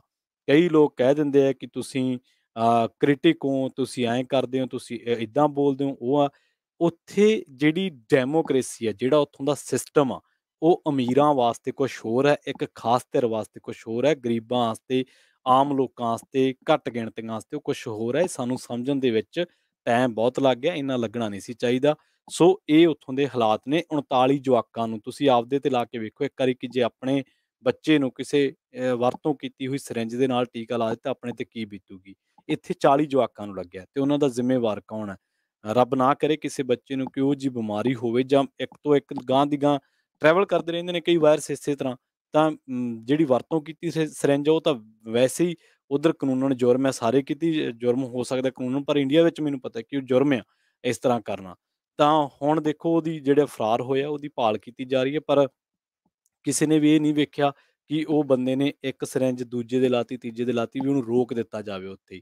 40 ਤੱਕ ਜੇ ਮਾਪੇ ਨਾ ਦੇਖਦੇ ਤਾਂ ਹੋ ਸਕਦਾ 100 ਤੱਕ ਦੇਖਿਆ ਜਾਵੇ। ਕਹਿਣ ਨੂੰ ਅਸੀਂ ਕਹਿੰਦੇ ਆ, ਸਾਡੇ ਕਈ ਸੋਸ਼ਲ ਮੀਡੀਆ ਤੇ ਵੀ ਕਮੈਂਟ ਕਰਨਗੇ ਕਿ ਤੁਸੀਂ ਐਂ ਕਹਿਤਾ, ਤੁਸੀਂ ਉਹ ਕਹਿਤਾ। ਕਹਿਣ ਨੂੰ ਅਸੀਂ ਕਹਿਣਾ ਕਿ ਡਿਜੀਟਲ ਇੰਡੀਆ, ਕਹਿਣ ਨੂੰ ਅਸੀਂ ਕਹਿਣਾ ਕਿ ਇੰਡੀਆ 5ਵੀਂ ਵੱਡੀ ਆਰਥਿਕਤਾ ਵਿਸ਼ਵ ਦੀ, ਕਹਿਣ ਨੂੰ ਅਸੀਂ ਕਹਿਣਾ ਕਿ ਹੁਣ 13-14 ਅਗਸਤ ਨੂੰ ਅਸੀਂ ਤਿਰੰਗੇ ਲਾਵਾਂਗੇ, ਵੱਡੇ ਵੱਡੇ ਝੰਡੇ ਲਾਓ, ਕੁਛ ਲਾਓ, ਡਿਜੀਟਲ ਇੰਡੀਆ ਦਾ ਲੋਗੋ ਲਾਓ, ਰੇਡੀਓ ਤੇ ਮਨ ਕੀ ਬਾਤ ਕਰੋ, ਕੁਛ ਮਰਜ਼ੀ ਕਰੋ, ਪਰ ਲੋਕਾਂ ਦੀਆਂ ਜ਼ਿੰਦਗੀਆਂ ਨਾਲ ਖਿਲਵਾੜ ਤਾਂ ਨਾ ਕਰੋ। ਸੋ ਖੈਰ, ਆਪਾਂ ਅਗਲੀ ਖਬਰ ਦੇ ਵੱਲ ਵੱਧਦੇ ਹਾਂ ਤੇ ਗੱਲ ਕਰਦੇ ਹਾਂ ਸਦਨ ਦੇ ਵਿੱਚ ਜਿਹੜੀ ਨਾਅਰੇਬਾਜ਼ੀ ਹੋਈ ਆ। ਵਿਰੋਧੀ ਧਿਰ ਦੇ 3 ਹੋਰ ਮੈਂਬਰਾਂ ਨੂੰ ਰਾਜ ਸਭਾ ਦੀ ਚੇਅਰਮੈਨ ਦੀ ਕੁਰਸੀ ਦੇ ਸਾਹਮਣੇ ਨਾਅਰੇਬਾਜ਼ੀ ਕਰਨ ਤੇ ਹੰਗਾਮਾ ਕਰਨ ਤੇ ਮੁਅੱਤਲ ਕਰ ਦਿੱਤਾ ਹੈ। ਕੁੱਲ ਗਿਣਤੀ ਹੁਣ 25 ਦੇ ਕਰੀਬ ਹੋ ਚੁੱਕੀ ਹੈ, ਜਿਨ੍ਹਾਂ ਨੂੰ ਨਾਅਰੇਬਾਜ਼ੀ ਕਰਨ ਤੇ ਮੁਅੱਤਲ ਕੀਤਾ ਗਿਆ। ਕਿਤੇ ਮੈਂ ਪੜ੍ਹ ਰਿਹਾ ਸੀ, ਅਰੁਣ ਜੇਤਲੀ ਜਿਹੜੇ ਕਿ ਇਸ ਦੁਨੀਆ ਦੇ ਵਿੱਚ ਨਹੀਂ ਰਹੇ, ਉਹਨਾਂ ਨੇ 2011 ਜਦੋਂ ਯੂਪੀਏ ਦੀ ਸਰਕਾਰ ਸੀ। 2011 ਦੇ ਵਿੱਚ ਜਦੋਂ ਸਦਨ ਦੇ ਵਿੱਚ ਇਸੇ ਤਰ੍ਹਾਂ ਹੀ ਵਿਰੋਧੀ ਧਿਰਾਂ ਆਹਮੋ-ਸਾਹਮਣੇ ਹੋ ਰਹੀਆਂ ਸੀ, ਤਾਂ ਉਹਨਾਂ ਨੇ ਇੱਕ ਟਿੱਪਣੀ ਕੀਤੀ ਸੀ। ਉਹ ਕਹਿੰਦੇ ਕਿ ਇਹ ਇੱਕ ਸਿਹਤਮੰਦ ਸਿਸਟਮ ਦੀ ਨਿਸ਼ਾਨੀ ਹੈ ਕਿ ਵਿਰੋਧੀ ਧਿਰਾਂ ਸਦਨ ਦੇ ਵਿੱਚ ਆਪਣੀ ਗੱਲ ਰੱਖਣ ਤੇ ਵਿਰੋਧ ਪ੍ਰਦਰਸ਼ਨ ਕਰਨ ਤੋਂ ਬਿਨਾਂ, ਜੇ ਵਿਰੋਧ ਪ੍ਰਦਰਸ਼ਨ ਜਾਂ ਇੱਕ ਆਪਣੀ ਗੱਲ ਰੱਖੇ ਬਿਨਾਂ ਸਦਨ ਦੇ ਵਿੱਚ ਕਾਰਵਾਈਆਂ ਹੁੰਦੀਆਂ ਨੇ, ਤਾਂ ਉਹ ਕਹਿੰਦੇ ਕਿ ਇਹ ਕੋਈ ਬਹੁਤਾ ਚੰਗਾ ਸਾਈਨ ਨਹੀਂ ਹੈ। ਇਹ ਵਿਰੋਧ ਹੋਣਾ ਜ਼ਰੂਰੀ ਹੈ, ਤੁਹਾਡੀ ਅਸਹਿਮਤੀ ਹੋਣੀ ਜ਼ਰੂਰੀ ਹੈ ਸਦਨ ਦੇ ਵਿੱਚ, ਆਪਣੀ ਗੱਲ ਰੱਖਣੀ ਜ਼ਰੂਰੀ ਹੈ। ਤੇ ਜਦ ਕਿ ਉਹਨਾਂ ਦੀ ਹੀ ਸਰਕਾਰ, ਉਹਨਾਂ ਨੇ 2011 ਦੇ ਵਿੱਚ ਟਿੱਪਣੀ ਕੀਤੀ ਜਦੋਂ ਵਿਰੋਧੀ ਧਿਰ ਦੇ ਵਿੱਚ ਸੀਗੇ। ਉਹਨਾਂ ਦੀ ਸਰਕਾਰ 2022 ਦੇ ਵਿੱਚ 11 ਸਾਲਾਂ ਬਾਅਦ ਅੱਜ ਕਹਿੰਦੀ ਹੈ ਕਿ ਤੁਸੀਂ ਆਹ ਸ਼ਬਦ ਨਹੀਂ ਬੋਲਣੇ, ਤੁਸੀਂ ਜੁਮਲੇਬਾਜ਼ ਨਹੀਂ ਕਹਿਣਾ, ਤੁਸੀਂ ਮਕਾਰ ਨਹੀਂ ਕਹਿਣਾ, ਤੁਸੀਂ ਧੋਖੇਬਾਜ਼ ਨਹੀਂ ਕਹਿਣਾ, ਤੁਸੀਂ ਲੋਲੀਪੋਪ ਨਹੀਂ ਕਹਿਣਾ। ਤੇ ਜੇ ਕੋਈ ਪੁੱਛਦਾ ਸਰਕਾਰ ਨੂੰ, ਤੇ ਉੱਥੋਂ ਹੀ ਫਿਰ ਸਰਕਾਰ ਜਿਹੜੀ ਹੈ ਉਹ ਚੱਕ ਕੇ ਵਿਰੋਧੀ ਧਿਰਾਂ ਦੇ ਮੈਂਬਰਾਂ ਨੂੰ ਬਾਹਰ ਕੱਢ ਦਿੰਦੀ ਹੈ ਕਿ ਇਸ ਤਰ੍ਹਾਂ ਸਦਨ ਚੱਲਦੇ ਆ, ਕਿ ਤੁਸੀਂ ਕਿਸੇ ਨੂੰ ਆਵਾਜ਼ ਵੀ ਨਾ ਕੱਢਣ ਦਿਓ, ਕਿ ਇਸ ਤਰ੍ਹਾਂ ਮੁਲਕ ਚਲਾਓਗੇ ਤੁਸੀਂ। ਸੋ ਇਹ ਇੱਕ ਤਰਫਾ ਸਰਕਾਰ ਜਿਹੜੀ ਆ ਉਹ ਚੱਲ ਰਹੀ ਹੈ ਮੋਦੀ ਸਾਹਿਬ ਦੀ, ਔਰ ਕਹਿਣ ਨੂੰ ਕਹਿੰਦੇ ਆ ਕਿ ਇੱਥੇ ਡੈਮੋਕ੍ਰੇਸੀ ਹੈ, ਇੱਥੇ ਸਿਸਟਮ ਹੈ, ਇੱਥੇ ਆ, ਪਰ ਅਸਲ ਦੇ ਵਿੱਚ ਜਿੱਥੇ ਵੀ ਇੱਕ ਤਰਫਾ ਸਰਕਾਰ ਆ ਉਹ ਡਿਕਟੇਟਰਸ਼ਿਪ ਤਾਂ ਹੋ ਸਕਦੀ, ਡੈਮੋਕ੍ਰੇਸੀ ਨਹੀਂ ਅਸੀਂ ਉਹਨੂੰ ਕਹਿ ਸਕਦੇ। ਸੋ ਪ੍ਰੋਗਰਾਮ ਖਬਰ ਤੇ ਨਜ਼ਰ ਦੇ ਵਿੱਚ ਇੰਨਾ ਹੀ, ਸਮਾਂ ਹੋ ਗਿਆ ਸਮਾਪਤੀ ਦਾ। ਅਗਲਾ ਪ੍ਰੋਗਰਾਮ ਤੁਹਾਡੇ ਵਾਸਤੇ ਲੈ ਕੇ ਆ ਰਹੇ ਨੇ ਹਰਜੋਤ ਸਿੰਘ ਖਾਲਸਾ ਜੀ, ਤੇ ਉਹਨਾਂ ਦੇ ਨਾਲ ਹੋਣਗੇ ਰਾਜ Karamvir Singh ji. Programme update America ਦੇ ਵਿੱਚ, ਵਿਸ਼ਵ ਭਰ ਦੇ ਵਿੱਚ, ਨਾਲੋਂ ਨਾਲ ਅਮਰੀਕਾ ਦੇ ਵਿੱਚ ਵਾਪਰੀਆਂ ਵੱਡੀਆਂ ਖਬਰਾਂ ਤੇ ਅਹਿਮ ਘਟਨਾਵਾਂ ਬਾਰੇ ਤੁਹਾਨੂੰ ਇਸ ਪ੍ਰੋਗਰਾਮ ਦੇ ਵਿੱਚ ਦੇਣਗੇ ਖਾਸ ਜਾਣਕਾਰੀਆਂ। ਸੋ ਜੁੜੇ ਰਹੋ ਪੰਜਾਬੀ ਰੇਡੀਓ USA ਦੇ ਨਾਲ। ਤੇ ਆਖਿਰ ਦੇ ਵਿੱਚ ਇੱਕ ਵਾਰ ਫਿਰ ਤੋਂ ਤੁਹਾਨੂੰ ਸਭ ਨੂੰ ਪਿਆਰ ਸਤਿਕਾਰ ਸਹਿਤ ਸਤਿ ਸ਼੍ਰੀ ਅਕਾਲ।